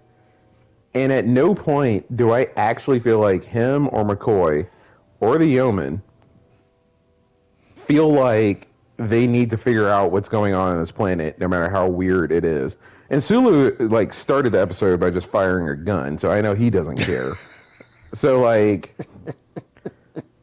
Spock is seriously the whole episode the only person trying to like figure out, like, everyone else's participation is like that person in that group project in college that just kind of sloughed off to the end. Yeah. That was everyone else, and Spock was the one that's going to be like, well, if anyone's going to save anyone's life on this, it's going to be me. So and let Spock, me figure it out. and Spock even like, granted, like for the beginning, what 20 minutes of the episode, Spock is staying on the ship. He's like, I have no interest Hasn't in left the going ship. down to this Yeah. planet. Like I'll be on the ship. I'm good. I'm a Vulcan. I don't need this shore leave that you all are needing. But like, it gets to a point where Spock is just like, no, some crap is going down here. I need to go down on this planet, and it's almost kind of sacrificial in a way, because like there's no guarantee that this transporter beam down would actually work completely, because there's like this strong field that's like absorbing all the energy from not only all the technology that's on the planet, but also the Enterprise. Which, given the way the episode wraps up, why? It was a writer's ploy to put in how dire, to make the situation more dire than what it really was. It made absolutely zero sense from the ending of the episode, and I kind of want to jump to the end of the episode, but also like there's a lot of stuff that happened between this point and the end of the episode that I'm just like, why is this happening? Yeah, we jumped ahead because there's a point where we were talking about what was it? No one having a plan except for Spock to try to figure out what's going on, and Spock beaming down to the planet. Where like kind of everything happens, and most of it is McCoy. So you're waiting to talk about McCoy. Like, you need to. McCoy Go dies because he's just like, oh, this is illusion. This is illusion. There's no way an illusion can kill you. Relative to the point of like everything that he's seen before then. Because like the dress that was created for the yeoman, it was physical. It was a physical dress. She I took off her uniform to put on said dress, which shows that this is not an illusion. Because if it was just illusion, the yeoman would be naked right now. Like, so so it's like so let what? me run it back a little bit for the unpopular explorers. What Oh, happens oh, is I'm sorry, my brain is hurting. My brain is I hurting. know, right? It is like That's why I'm sorry. given Go everything you're ahead. going through, I'm gonna run it back for him. Go ahead. So the yeoman is wearing a ripped dress because these illusions apparently are so strong that they can like rip her dress. But McCoy ignores that fact because I think he's basically like very aroused by the yeoman, and they're walking somewhere. I don't know where they're walking to. I don't even know what they're looking for They're because they're not working on trying no. to figure out what's going on the Oh, they're planet. not. They're just They're kind of not at all trying to figure out. They're just fantasizing at this point because, like McCoy, apparently McCoy wants to see her uh, be a princess, and he saves her, which is very sexist, by the way. And then, well, oh, hang on. Let me set it up for. Let me oh, I'm set it up sorry. for a I'm bit. sorry. Go ahead. I'm sorry. So Yeoman and McCoy, who is the chief medical officer and a senior officer on the ship, just want Yes. to point that Yes. out. They're walking down this path, and the yeoman's calmed down from being attacked by Don Juan, whatever that meant to her, why the planet wanted that to happen, I don't know. They're walking, and then a medieval princess dress, Mm-hmm. very Game of Thrones looking kind of Mm-hmm. dress, kind of appears out of nowhere. And I don't totally remember the dialogue because I think my brain kind of protected me from it. But it basically came to the point where it was like McCoy thought and the yeoman thought she'd be really pretty in like a medieval princess dress. And McCoy was Um. like, every man on this ship would be chasing you, including me. And the yeoman's like, oh, you're into me like that? And Yes. then the clothes Yes. appear out of nowhere. And McCoy is like, hey, you should go put those on for me. Yes. Yes. Let me see you dressed up like Oh. that. Oh, it was so cringe. Oh, it's so cringe. Oh. And the yeoman's like, well, I don't know. And he's like, nah, you'll look beautiful in it. Oh, And she's like, okay, but don't look at me while I'm changing out of my Starfleet uniform, which is my my. work clothes, And then what did he into this say? medieval. And then what does he say, Patrick? What does he What say? did he say? I don't remember. He says, I don't look unless it's based like he's basically saying I don't peek unless it's in my line of duty as a doctor. It's like what the Oh hell? yeah, yeah. He says Oh, something about being a doctor, so it's okay to watch you change oh, clothes into the princess costume that I asked you to change into for my own gratification. oh. And so she does that, and while she's doing that, two other people whose lives are really in danger call him, and he can't hear him, but he like communications are getting broken up, Oh, because and McCoy doesn't that really. was the tiger situation where the That was other the tiger two. situation, yeah. Which we'll revisit that before the end of the episode because something happens. This is the Oh people who my are going to god. listen to this think we have some issues, but Oh. there's something happens when the World War II planes start showing up Oh, with I them. forgot about the Those World War II planes, which was even more. It's just like, look, what randomness can we put into this episode? And it was just like they're they had a brainstorm of like all the randomness that they could really put into this episode no, that would make sense. no one listening to this episode is going to believe that we were sober watching these episodes, but I promise you we were. So Stone cold sober, sober. so Sto- McCoy's having this mm. conversation with these junior officers whose lives are basically on the line, and he doesn't care. And while he's having these conversations, he's turning full around to watch this yeoman change into the princess outfit. 100%. 100%. Somehow those people live from the tiger accident, and that will be important later. Yeoman comes up dressed as a princess, and to Dante's point, they're walking around. They get back. I think they're trying to rendezvous with the rest of the away team at some sort of green, like pasture or whatever.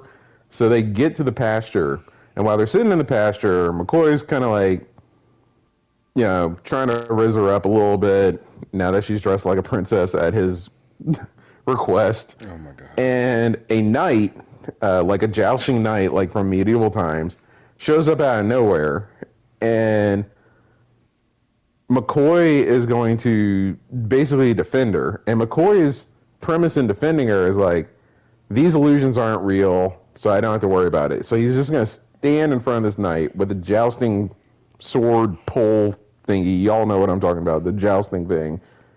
And is basically just going to like take the hit because he doesn't think it's real. And the reason why it's ridiculous to think it's not real is because he's seen the gun get fired.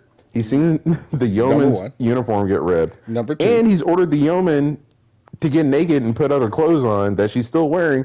To Dante's point, which is, if his theory is real, that yeoman's naked. That yeoman's completely naked. And what happens to McCoy is he brutally gets killed. Brutally. Brutally. And I text Patrick when that happened. I'm just like, did McCoy just die? They put a hole in his chest that's about the size of a basketball when you go back and look at it. Yes. And not only is he, like, because they cut to commercial break. You can tell this is where a commercial break happened back in the 60s. When they cut back from commercial break, because in your mind as a Star Trek fan, you're like, well, McCoy is not dead. He's alive dead. in the he's alive in the first episode of TNG. But they show him, and he's still on the ground, dead as a doornail. And like, especially like knowing Star Trek the way that you do it, and we call it comic book death. He's not dead. He's going to be revived somehow, or it's going to turn out that he never was really dead, or some crap like that that's going to show up. But it's how everything went down to get to this point. That, like, why would he not believe the night is real, given everything that's happened, including the fact that the episode starts with his own Alice in Wonderland thing? Like, why would he stand in front of that and be like, these hallucinations aren't real?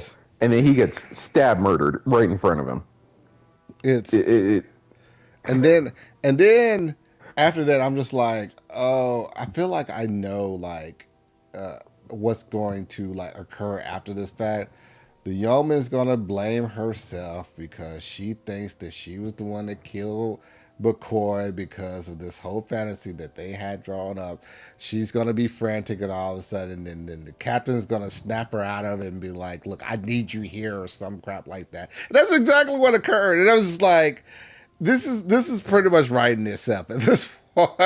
Yeah, like, except for, and maybe we'll find something more gratuitous, which is the most random fight scene in Star Trek history, I think. Finnegan, like, coming out of nowhere and just fighting him again. And they don't have, like, a quick little fight. The fight goes on for more than a few minutes. 10 minutes. In this episode. I believe it's 10 minutes. I want to go back and, like, really, like, I feel like we're going to put this on, like, things that we missed within our episodes. Yeah. But, like, I really want to go back and just, like, look at how many minutes that we focused on this fight, particularly. And by your point, within the midst of that fight, there was a cut to a commercial scene. So he fights Finnegan for the second time for so long that, narratively speaking, in my brain, I think Finnegan is the villain. I'm like, oh, Finnegan must be the reason why McCoy is dead. And the part that we skipped is that another crew member gets killed in the midst of this during the aforementioned World War II planes. The girl with the World War II planes. Yeah. I think her name was Angela or something. Did they ever Okay, resolve so that in the finale? Like, yes, anyway. yes. So, fun fact: I almost had a psychotic break watching this episode It because would have when the been totally episode understandable. What? because when the episode ended, I thought they ended without bringing. I Her think it back. was Angela Yeah. was her name. Yeah, I thought they didn't bring her back, but it didn't make sense for the end of the episode, which I promise you, Unpopular Explorers will be telling you in a second. And so I actually did go back and watch the last like 2 or 3 minutes of the episode, and she's actually alive at the end of the episode, despite the fact that she got shot to death And they by World didn't War point II that out. planes. Yeah, she kind of just they kind of make it to cover, and she just falls on the ground, and then she's Yeah. just not there. Yeah. And then when Don Juan comes back for the yeoman, who's changed out of her princess clothes back into her Starfleet uniform, this is so crazy. I sound like a crazy I person. did not understand that part either. It, Trying to explain this episode. the structure of this whole episode made absolutely no sense whatsoever. And I feel like when we go back to rewatch the original series episodes, we're going to say that about a number of the episodes, which would probably destroy like our thought process of like certain episodes in like the first two seasons of certain series Yeah. being like terrible episodes. But it's like we can't even have that episode about like what's the worst episode in Star Trek without rewatching the TOS. So We sure can't. No. God bless. As I was saying that last sentence out loud, my own brain was reviewing what I was saying and was like, what are you saying? what are you saying? The World War II planes did what? What are you talking about? None of it made sense. The long fight scene with Finnegan and how and then they finally And Finnegan resolve beats everything. And then the first beats the living ever crap out of Kirk. Like there was multiple times where Kirk like got owned 100%. Yeah.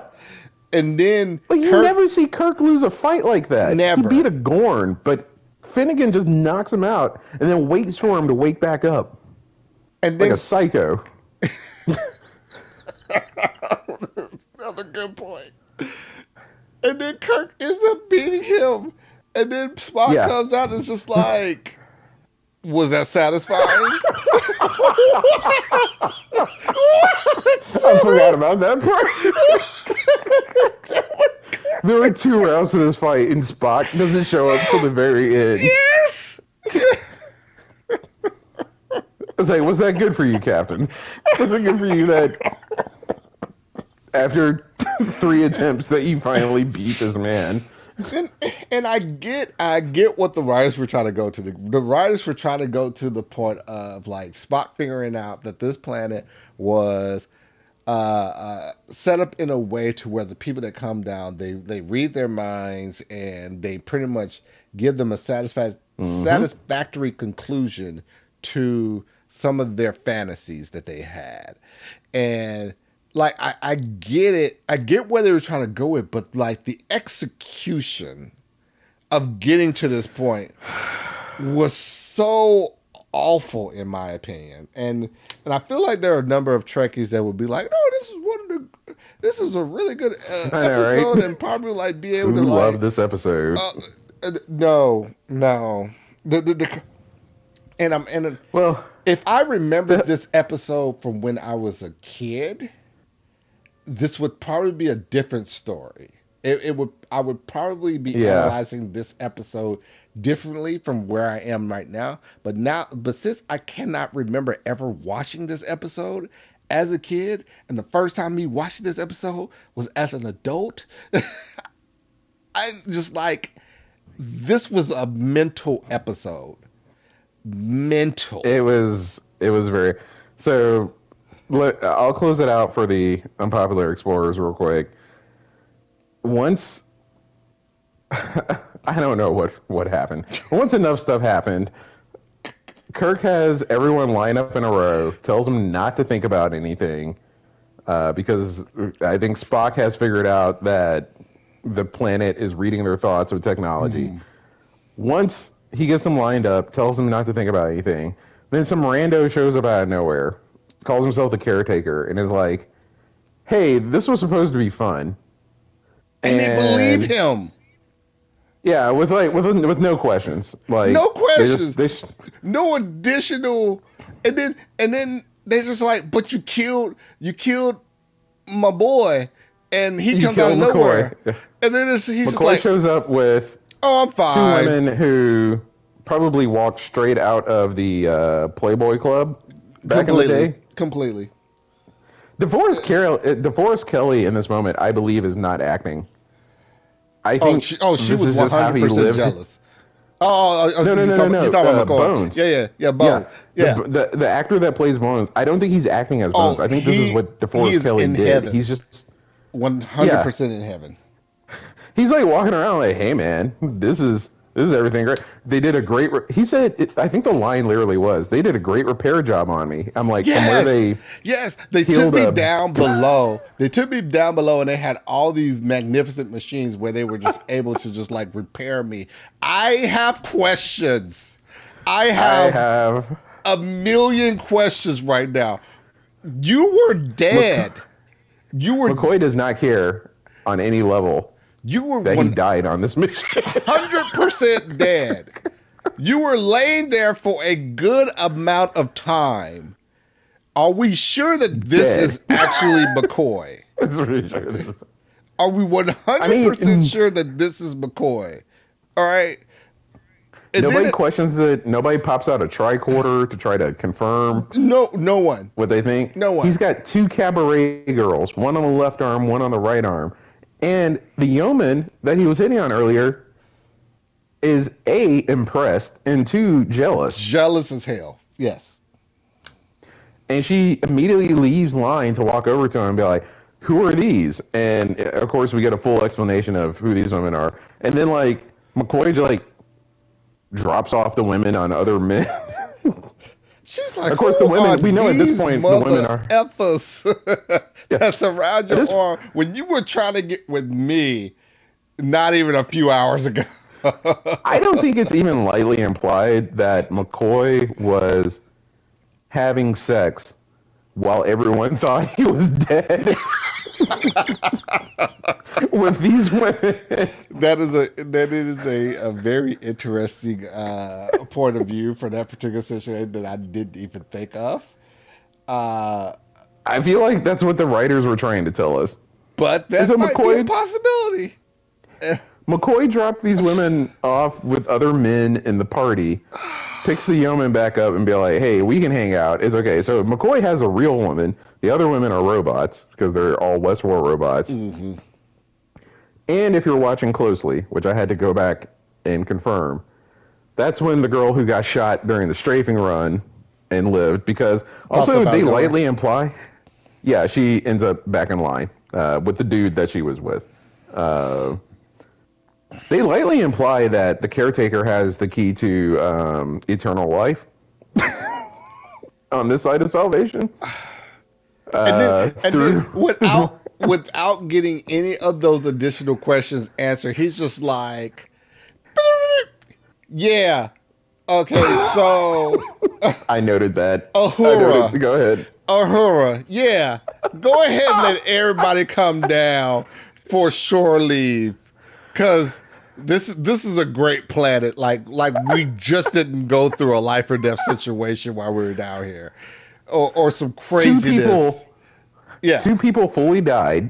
Fully died. 100% died. A person who you haven't vetted at all on any level has come out and said, it's okay. And then with no instructions to them, he doesn't say, "Hey, here's a briefing memo. This is how you need to think. This is how you need to act, but you can have a good time by doing this." Because Spock is like, it's an amusement park, and they explain what an amusement park is. Yeah. None of that. He's just like, "All right, send everybody down. We're good." And Spock, McCoy died. and Angela Spock, died. as the logical person, doesn't even interject and be like, "Hey, Captain, we need to do more investigation before we just allow the rest of our crew to come down and enjoy this." Well, you know what happens is I don't think he was about to question it, but I think somewhere at the end Ruth is involved again. She shows up Yes, because I feel like yes, yes. I feel like McCoy, not McCoy. I feel like Kirk was about to like maybe He ask some follow up questions, and then he sees Ruth, and then he's like, ah, never mind, send everybody down. he I'm gonna go have he sex with Ruth wasn't for about to several ask. days. He wasn't about to ask follow up questions. He was about to go back up to the ship, and told Spock that he needs to Okay. stay down here to do additional whatever. And then Ruth came out of nowhere. He was just like, on second thought, because Spock was just like, I'm going back up to the ship because I don't need all this additional stuff that you humans need. And he was just like, no, you stay down here. I'll go back up, and because I don't really need any more of this. And then Ruth came out of nowhere. He was like, on second thought, Let us I'm gonna keep stay out here. one thing. Let's keep one thing in mind. At this point in the episode, it's established that these are Westworld robots, Yes, yes, and Ruth is a Westworld robot yes, based on a real person yes. from his past that Kirk is going to go have sex with for like 3 or 4 days. Yes, holodeck on a planet, basically. It's basically holodeck on a planet. But in Deep Space Nine, they established that it's not ethical to take a real person Oh, this was without their oh permission that was the and make them. 23rd century. This is the 22nd century. Totally different situations here, all right? I mean, I haven't. we've already just discussed that we're in the year 2025 right now, and back in the 1960s, things were definitely different back then because of all the sexism and everything that we just highlighted. That is like extremely I have a cringy. note here that says Kirk again imagines a real person to, well, I'll say to have sex with. That's not what I wrote. Um, this is highly unethical. And then the note behind it, before I went back and confirmed, it says, "Wait, where's Angela? She got hit in that strafing run." So I had to By go back the and end of the confirm. episode, I completely forgot about Angela. I completely forgot about her. Oh, they on the Paramount app, it had credits. I had backed out. I think I had like walked into my kitchen to go get something, and I was like, "Wait a second, what happened to Angela?" And I This made my note because I wasn't going to resolve it, but it bothered me so much. I was like, "Did she actually?" Also, real talk. What if she had gotten hit in the head? Do these people think they have the oh, ability to very like good question.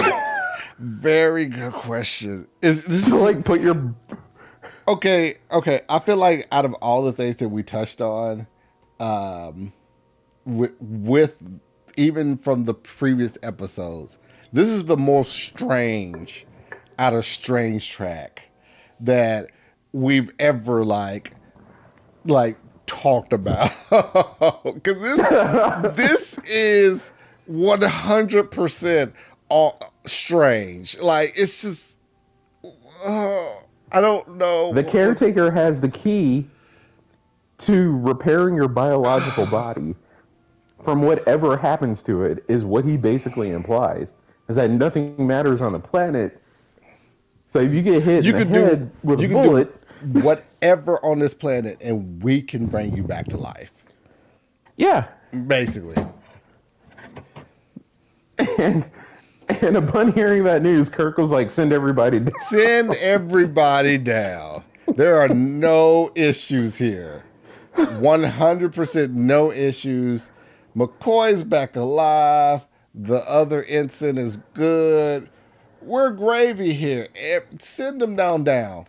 And no briefings to the crew like, hey, this is a Yeah, no planet explanation. that can like watch what you think about when you're down on this planet because it's like pretty much like going to manifest your like deepest desires or whatever you're thinking about. So you might want to watch how like I can see all types of things where a number of stuff can go wrong here. And the A caretaker number. was basically like, if you use the place correctly, you're going to have a ton of fun. But if you use it incorrectly, it's going to be like the last hour of your life where all these Yeah. people got killed and we had to fix them and all that stuff. And Kirk just lets everyone down, not letting them know what just was said. And Like, then and then the end of the episode is just like, Kirk, so did you have a good time? Yes, I had a great time. You know what I mean? You know what I'm saying? You you know what I know what I'm saying? Yeah, Kirk had sex on the planet. Kirk and McCoy Oh my walk on the bridge god. at the end of the episode like, yeah, we've done nothing but bang. And Oh, McCoy is the only one who's banged a real person, I a real think, person. if Yes. we follow the end of Yes. end of Yes. the episode. He's like, yeah, we've done nothing but bang for 3 days. And so, yeah, we're ready to get back to work. And then Spock's like, illogical. Which Spock is the only person who's correct in the whole episode. This episode makes no sense. I don't understand what happened. When I tried to describe it multiple times during this conversation, I felt like I was talking like I was insane to the point where my own brain was checking me like, hey man, are we okay? Or do we need to lay down? Are we all right? And yeah, I think Spock's the only one who's correct at the end of the day. I think everyone should take their vacation, but It was so that awful. episode should have ended with Kirk being like, okay, cool, thank you. No one's allowed down here. We're all going to Risa Yeah. Yeah. because it's apparently near to everywhere. Yeah. And everyone get a Horgon and we'll be good. We're good. We're good. 100%. And I don't want to spend more time on this because I want to go at least talk about like some of the other episodes, just like touch on them. But like Oh yeah, yeah. this episode, man, just Whew. When I tell you I was shaken to my core after watching this episode, I was literally like, I don't know what happened. I don't know. My sense of morals are kind of thrown off at the moment. what I will say going forward is this: if you ever tell me I need to watch this episode before we have the stream, I'm gonna be very, very scared, very optimistic, and especially if it's a TOS episode, I'm just gonna. I don't know if I don't know if I should do that. I really don't know if I should do that before the live stream. Well, you saw my first couple of text messages where I was like, man, I don't know what's going on in this episode. And then I was immediately like, you have to watch this That's episode. that's what made me intrigued too, because you like I have no idea what's going on. So you really need to watch this episode. So I was like, okay, all right, this is, I trust my boy that I've been knowing since grade school. Like, yeah, What yeah. Let me go watch this episode. What in the hell am I watching? all anyone needs to know is that I'm very much a sucker for things that are so bad that they switch back to being entertaining. They're so bad that they basically become good again. And that's what happened because I was fully out on the episode when I saw the Alice in Wonderland thing. I was like, Yeah, this isn't yeah, going anywhere good. yeah. And then I was fully back in when Sulu was shooting the gun for no reason. And just I was just for like, oh, context, for the this is going to end up unpopular in a place that's insane. just for context for the unpopular explorers, me and Patrick are just two out of a group of friends. That's like total, like what, 7 or 8 of us. Uh, hmm that for a time within our young adult lives, we purposely came together on New Year's to watch the latest Sharknado movie and Sure ripped did. it to shreds. Like every year we would watch the new Sharknado movie and we would die laughing on how absurd the movie was. Hey man, they make so much more sense than what happened in this episode. At some point, we You were know talking what? about World War II planes. You know what? You're right. You're right. You're right. But this once again goes back to like how the vacation shore leave episodes make absolutely zero sense whatsoever because On a fundamental level, yeah. because well, I also think about other episodes as well. Yeah, Like let's get into them. episodes where like okay Jordy, like there was one episode where Jordy, like the beginning started off with him, yeah, I'm going to this Oh, engineers conference. conference that just Eh, so happens to be on like one of the most beautiful planets in all of the Federation. So it's really like, yeah, it's a conference, but it's really a vacation. And he's just like on a shuttle, getting ready, talking to the computer, like, you know what? Play some music, da da da, da, just like da da da. I'm gonna have a good time. And Romulans come out of nowhere, kidnaps him, and like puts him into a situation where he's like gonna have to a kill Manchurian somebody. candidate. Yeah, Yeah. yeah. And it's just like so it, by the end of this episode, when they finally like really broke everything down and just like figured out what happened, it came down to the point that Jordy did not have a vacation. He did not Yeah, have a his shore leave. and had implanted memories of it, which was Yes. what he was struggling with the most. He's like, I remember we had this this waiter at this restaurant that couldn't get Yes. our order right and all that stuff. Yeah, it that was a freaky episode, but yeah, technically that started on someone's vacation and ended very, very darkly. So it's like he didn't really have. So did he get like some type of like leave after that? Did he get his vacation after that? But there was a number of times that made me Well, think they didn't give him about more leave. He was at work the next episode. the next episode he was. But They're like, we're like, granted, sorry like that that we're sucked for you, but back to work. and granted, like we're looking at this like because it's not uh, what's the terminology I'm losing? Not episodic, but um No, episodic's right. Yeah, episodic. Yeah, TNG was very episodic. Hmm. TNG was very episodic, so like every episode stood on its own accord. So it wasn't necessarily implying that the next episode was like the next day. So like time could have Yeah, passed between those two episodes. So it, but it never was explained or said that he went on another vacation to get through this whole traumatic situation that he just went through. yeah. And that's what I found Well, strange about a lot of the episodes because a lot of episodes had that same type of uh, a plot where it started off like they're going on a vacation, but shenanigans ensues and it's not really a vacation. What were you about to yeah, say? because Captain's Holiday was one where he didn't really want to go on vacation. They made him go on vacation. He Mm-hmm. actually kind of got the vacation he wanted, even though he should have called for backup very early in the episode. Mm-hmm. But whatever. But you're right. There are like vacation episodes where they're basically full on working or fighting or something like that. And it's not clear whether they actually get rest when they come back. They just come back from and be like, well, I'm reporting for duty. Yeah, I said that like Worf because there's a Worf episode like that where he basically I, goes on vacation to fight Romulans. I was actually about to talk about a Worf episode in DS9 where he went to Ryza with Dax and uh, and Oh, I rewatched Bashir that one.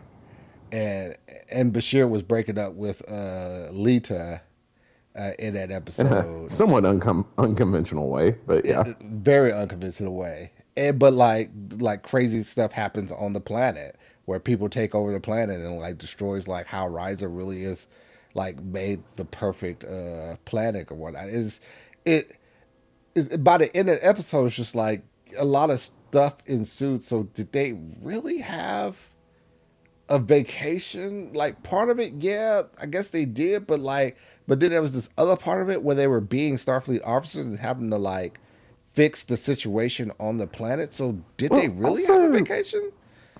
also Worf mildly joins a terrorist cell. He does join a terrorist cell.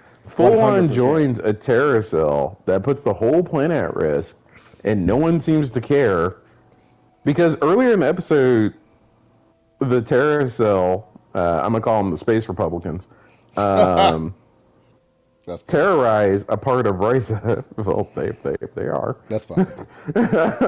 They terrorize a part of Risa, and Dax is like, "I could arrest you for that," and they're like, huh, they don't enforce laws here and like kind of walk out of it. And then Worf Hmm. joins them, does something way worse than that. And Bashir's like, "Why did you do that?" And I'm like, "Bashir, arrest him." Maybe he can't. Maybe Bashir can't arrest him. Well, Bashir's genetically modified. Actually, that'd be an interesting fight. I'm going on By a that tangent now. point in the series, I don't think that they touched on the genetic modifications. No, they hadn't, but he might have been And able to arrest Worf at and that point. Worf But anyways, Worf outranked him. yeah. So, but Worf commits a crime, and Worf no does one commit a cares. crime. Worf 100% commits a crime. Worf ends Yes. this episode undressing to go skinny dipping before the shuttlecraft gets there, instead of being in jail. But there's tons of moments like this. There are tons of moments like this Yeah, within. vacation episodes are wild. They are crazy. And they make absolutely no sense. No sense Yeah. from the point of like it would be a different story. Like okay, O'Brien had a number of vacation episodes in DS9, and then all of a sudden like he either gets uh, put in prison. Well, technically he's not in prison. He's like he's implanted. A memory is implanted Oh within yeah. him that makes him think he's in prison. And he kills his good buddy that's also a cellmate. That makes him suicidal afterwards. It's like did he not? Hope he had a good break. Did he have a vacation after that? Did he have a vacation from that terrible vacation that he just had? It's like Yeah. What is the Federation PTO policy? Could he go back on vacation after that happened? I'm pretty sure Or there go has to be out? like some short term or long term leave here that like you could put in for just like we can at work. Like, I need a few minutes. No, we need you back at ops. but it's like, and I guess that's the issue that I kind of have with a lot of the episodic nature of Enterprise because it's like not Enterprise, but of Star Trek. A lot of Star Trek is because like the next episode, everything's just fine. Like, and it is not touched upon like what the characters went through in that previous episode and if they were able to combat it or even like a small line that said, oh, I'm sorry you went through that, but I'm glad you were able to have like time off to be able to battle that except for issue. one, except for Hmm. one Go ahead. interesting vacation episode, I was going into this. I think I know what you're touching on. which is Family, the one right after the Best of Both Worlds. Yes. Were you going in that direction? Yes, Yeah. I was going in that direction. That It was the was the one only episode where, episode that was actually done well in my opinion. In my opinion, that it's actually one of my favorite episodes.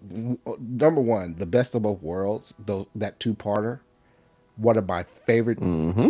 episodes in Star Trek ever. I have rewatched the best of both worlds multiple times because not only does it show how great of a Captain Riker would make, but Mm-hmm. it also showed just it was so great. It was such a great episode, and how the Enterprise crew came together thinking that Picard was gone, but they were still able to come together to be able to combat this particular situation and save Picard at the same time. Right.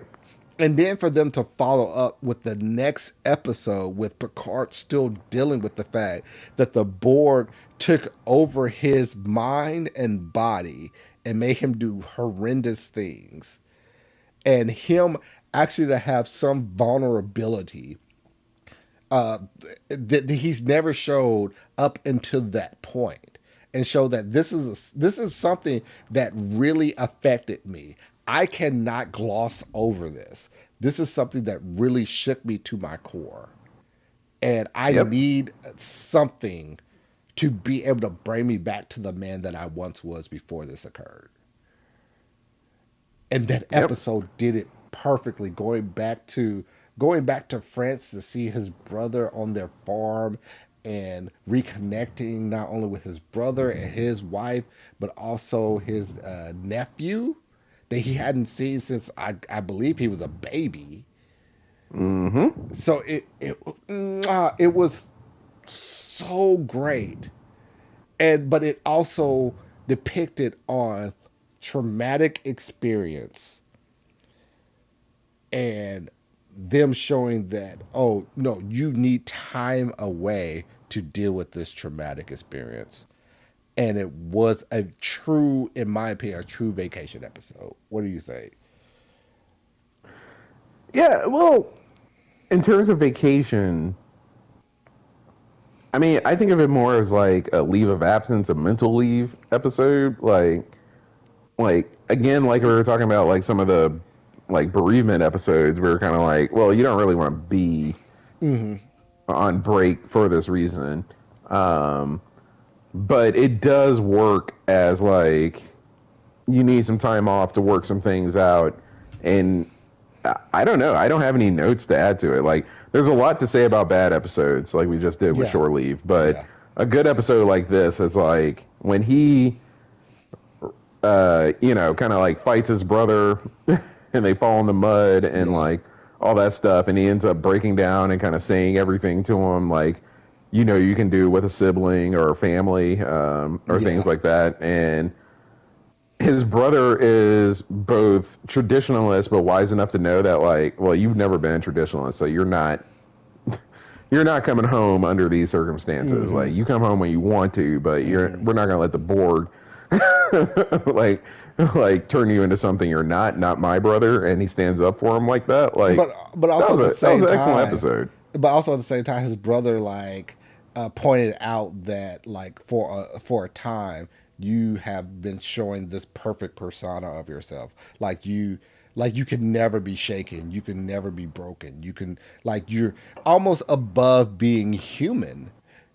But you like something finally happened to you that actually showed that you Cap Jean-Luc Picard is human. Yeah. It was So I so good. It was so good. And absolutely. So I don't think there's any other type of episode that really uh, did that that well, in my opinion. I mean, except for Shore Leave. No, I'm joking. Sorry. I ruined it. I ruined the moment. I ruined it. No, I 100% agree. It is the best vacation episode. I think going at our definition from however long Hmm. ago we were talking about it, I don't know Hmm. if it quite fits a vacation episode because it's supposed to be about rest and how they rest and things I like that. And I I do because if I'm remembering okay, the episode correctly, um, because of the battle that they had with the boar, the Enterprise had to go through a refit yes, because there's a lot of battle damage and everything. So it, it, whenever something like that that's long term like that, there's no purpose of the crew even being on the ship because everything's done by the space dock crew. So it's time. This is time for really a reprieve, a vacation for like everybody, practically that's on the ship, except for a select few that's probably needs to be there to like go through the refit, especially if there's new stuff being added to the ship. Blase, blase. And okay, so it wasn't really depicted that this was like a short term leave for Picard. It was like, hey, we have an opportunity since we're in space dock and everything's being fixed, the ship's being fixed upon. This is a good time for vacations to occur especially since we're back on Earth. that's a good point. So And Troy does kind of like convince him that like yes, you need this this. is a good time. This is a good time to go. Yes, Yeah. And it's also after Captain's holiday, so you know how the crew is persuasive in making him take time off. So and I would part, and this is one of those few times that you actually see Jean Luc not really give much of a pushback because he knows at this point that like, yeah, I've been through an experience that it's not great at all, and I do need time to collect my mind and to fully work through what I have been through and Yeah, to be able to come back to the man that I once was. yeah. So yeah. And at this point, all of the Federation knows not to go to the planet from shore leave. Like, no, that's messed up. But like uh, there are tons of episodes that we could have talked about Well, for this actually, episode. Uh-huh. I was going to ask you, do you want me to rapid fire a few kind Sure. of notable episodes? Because we'll literally be here for like 2 days trying to. Oh, But we'd I be got a here for few. hours. Yeah. Yeah, we've Go already ahead. been here for hours. We'll be here for many more hours. But I think I can rapid fire a few. The Trouble with Tribbles, I think is a Oh, shore leave episode. that's another good one. Yes. Yeah, Yes. that's a classic. Yes. Um, Season 1 of TNG, Justice, I think is a shore leave episode Oh, where that's the one Yar. where huh? Go Yeah, ahead. no, go ahead. I think you know the episode. Is that the episode where they no, that's Measure of a Man that I'm thinking of. Yeah, this is the episode where Wesley falls into the greenhouse and they were going to murder him right on. Oh, that's another good one. Yeah. It's like a pleasure planet, but like Yeah. Yar is like, let's bring the children, and also all the laws are good. There's nothing special anyone needs to know. Treks in the City, if you listen to that podcast, they have a great episode on this where Yar basically got so horny that she didn't do her research after she went to the planet, and it put everybody's lives in jeopardy. That's a fact. Not doing Yeah. the proper research. Uh-huh. Go ahead. Menage a Troy, I think, is an interesting episode where the Ferengi capture Loaxana, Deanna, and Riker when they're That on was shore the leave on other Betazoid. episode that I was thinking about. Yes. Yeah. There's an episode in DS9 where Dax takes leave to go kill the albino with a bunch of old Klingons from TOS. I didn't think of that as more of a vacation episode, though.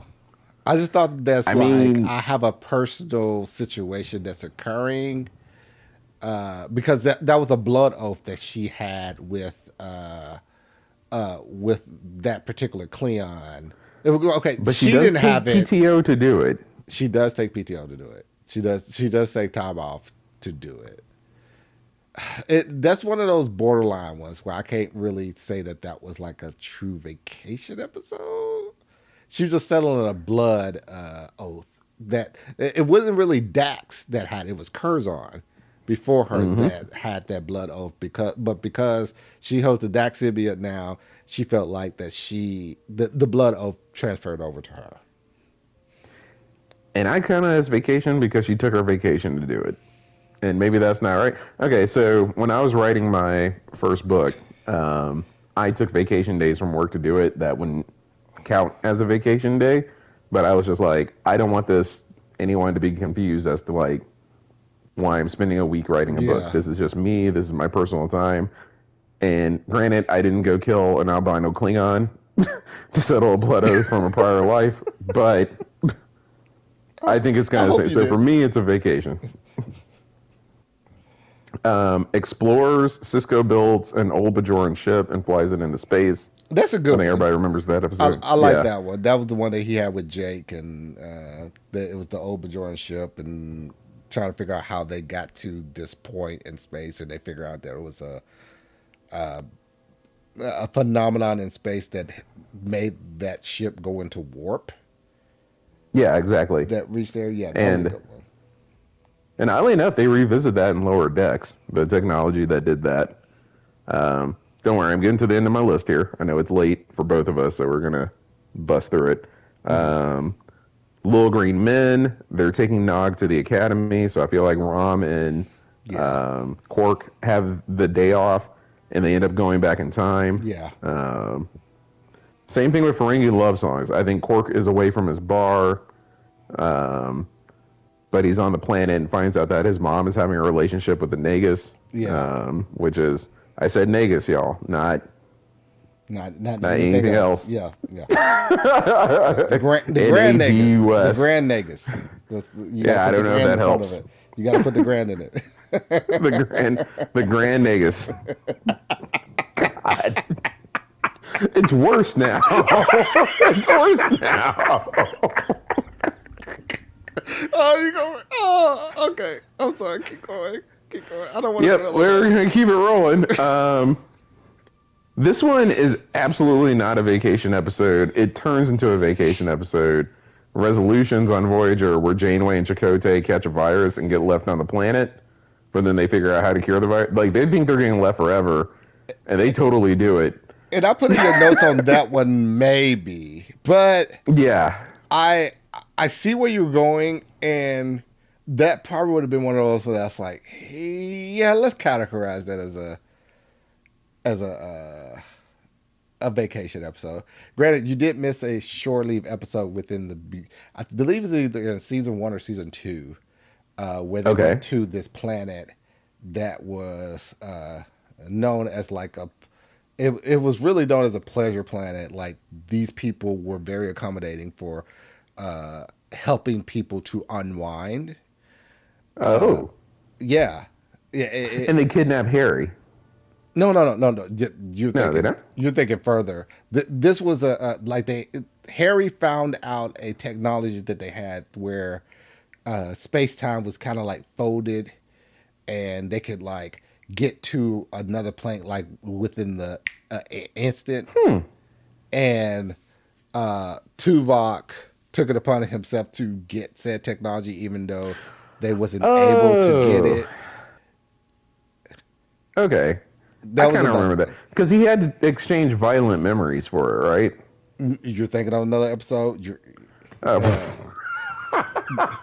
you're close This is though. a You're very close. big indictment on Voyager. You're close though.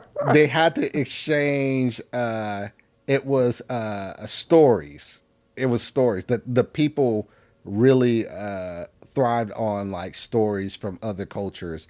So Tuvok exchanged pretty much stories that were in their library for this particular piece of technology. Okay. Okay. Well, that's Voyager for you, folks. It's memorable.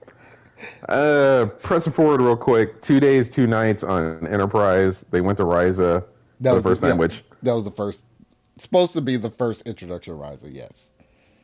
which is interesting because in the Deep Space Nine episode I rewatched for this, they're like, "Well, this is only a pleasure planet because of the weather modification," and I'm like, "Oh, did they have weather modification like 200 years ago or whatever?" Oh, that's a very good when question. I missed that. Yeah, I mean, you have to be on this very specific vacation episode list Oh, mission to catch it, but that is good. That is good. yeah, I was a little confused by that, but not enough to be like, whatever. Yeah. There's a couple other Enterprise ones, but we'll skip over them. I want to get into Disco because I think they only had like 5 minutes of a vacation episode when Saru and, oh my god, I don't remember the character's name, but the Vulcan president lady got married. Like, everyone seemed to take time off for that. Um, Yeah, and I haven't. I know that the episode is coming up, but I haven't got to that. I'm like 3 episodes away. Uh, okay, Granted it's that not a big spoiler that he makes it that to his wedding. But exactly because I already know that that's a thing that's going to occur.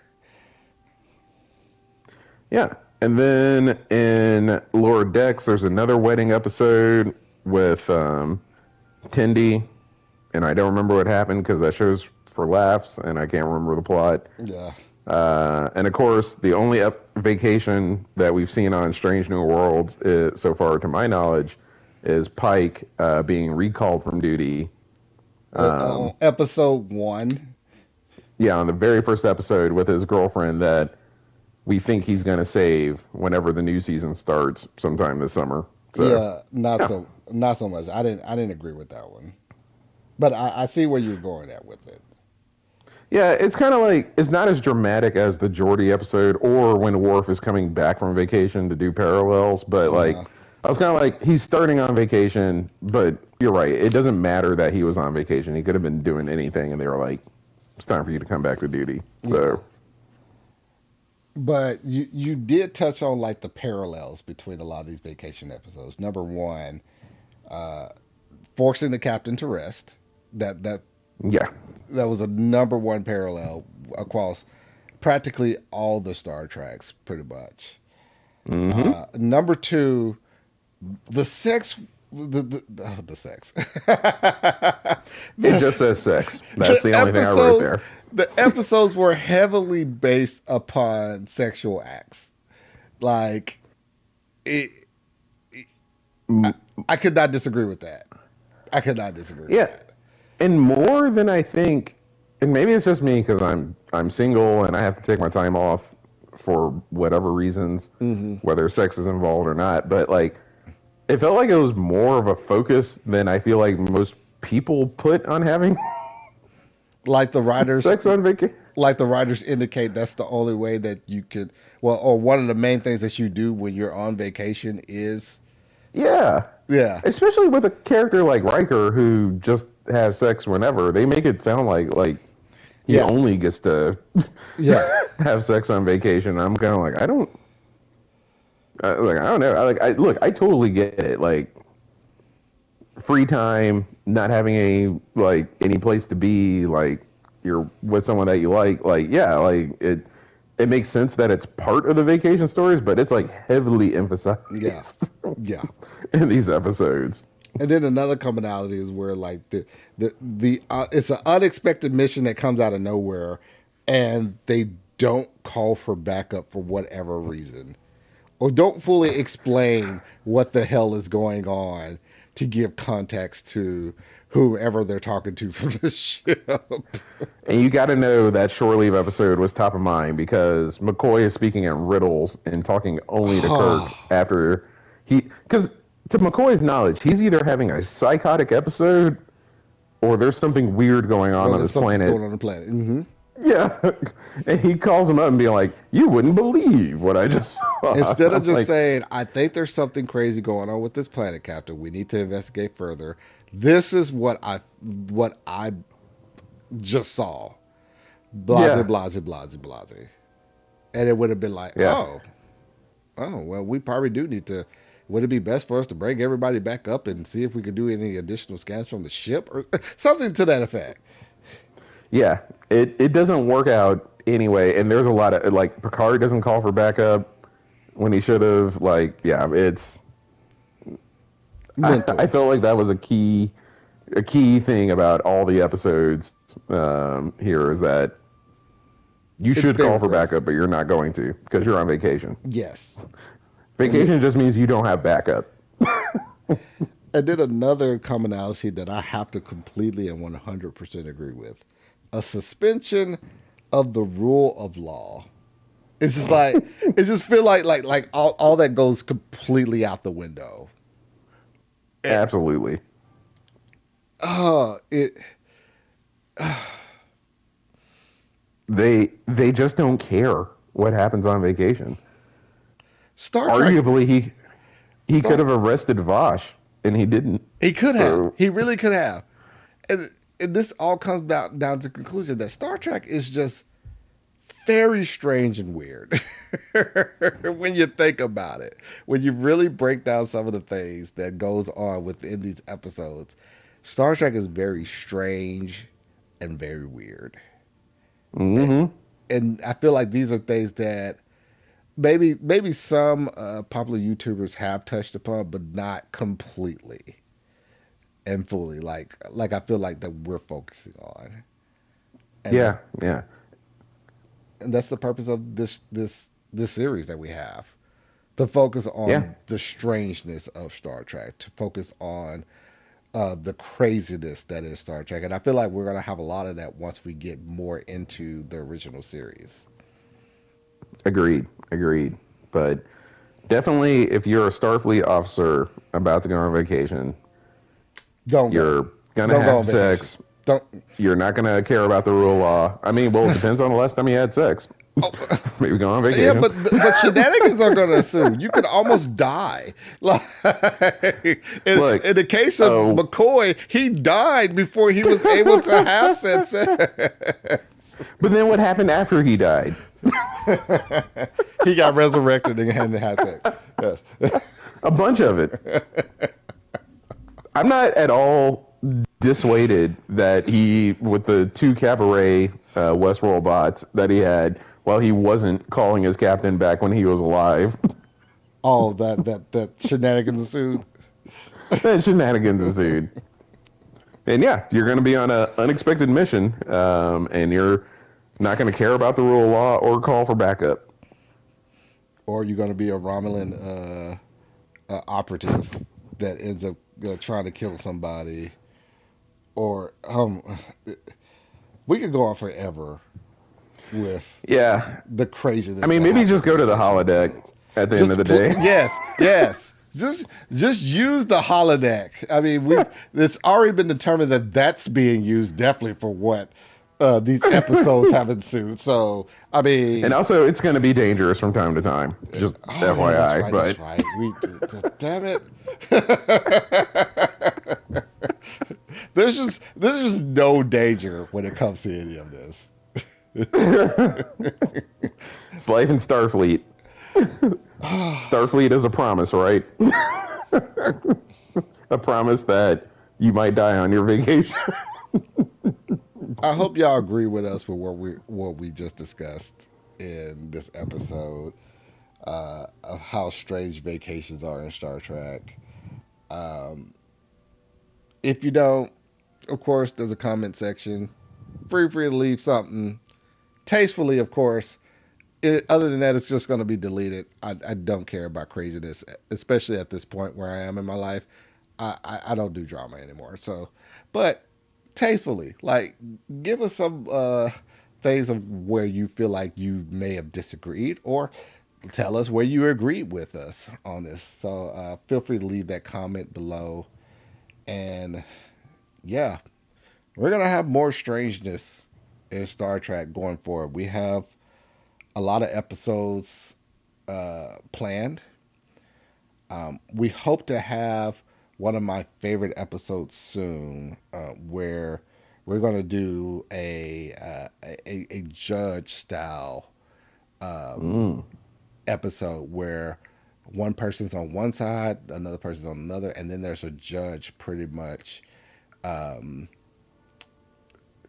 coming out the end of who made the better argument for this particular situation. And we're still working behind the scenes of how that's going to happen, but it will include my other friend and long term friend for the both of us, actually Kumla, who's going to assist us with those episodes. So stay tuned for that, and see us next time on Strange Trek, where we discuss the strange and craziness within Star Trek. And of course, we're going to leave you with that popular quote by Jean Luc Picard. It is possible to commit no mistakes and still lose. That is not a weakness. That is life. Thank you for joining us today. Y'all have a wonderful rest of the week, day, month. Enjoy life, people. Have a great day.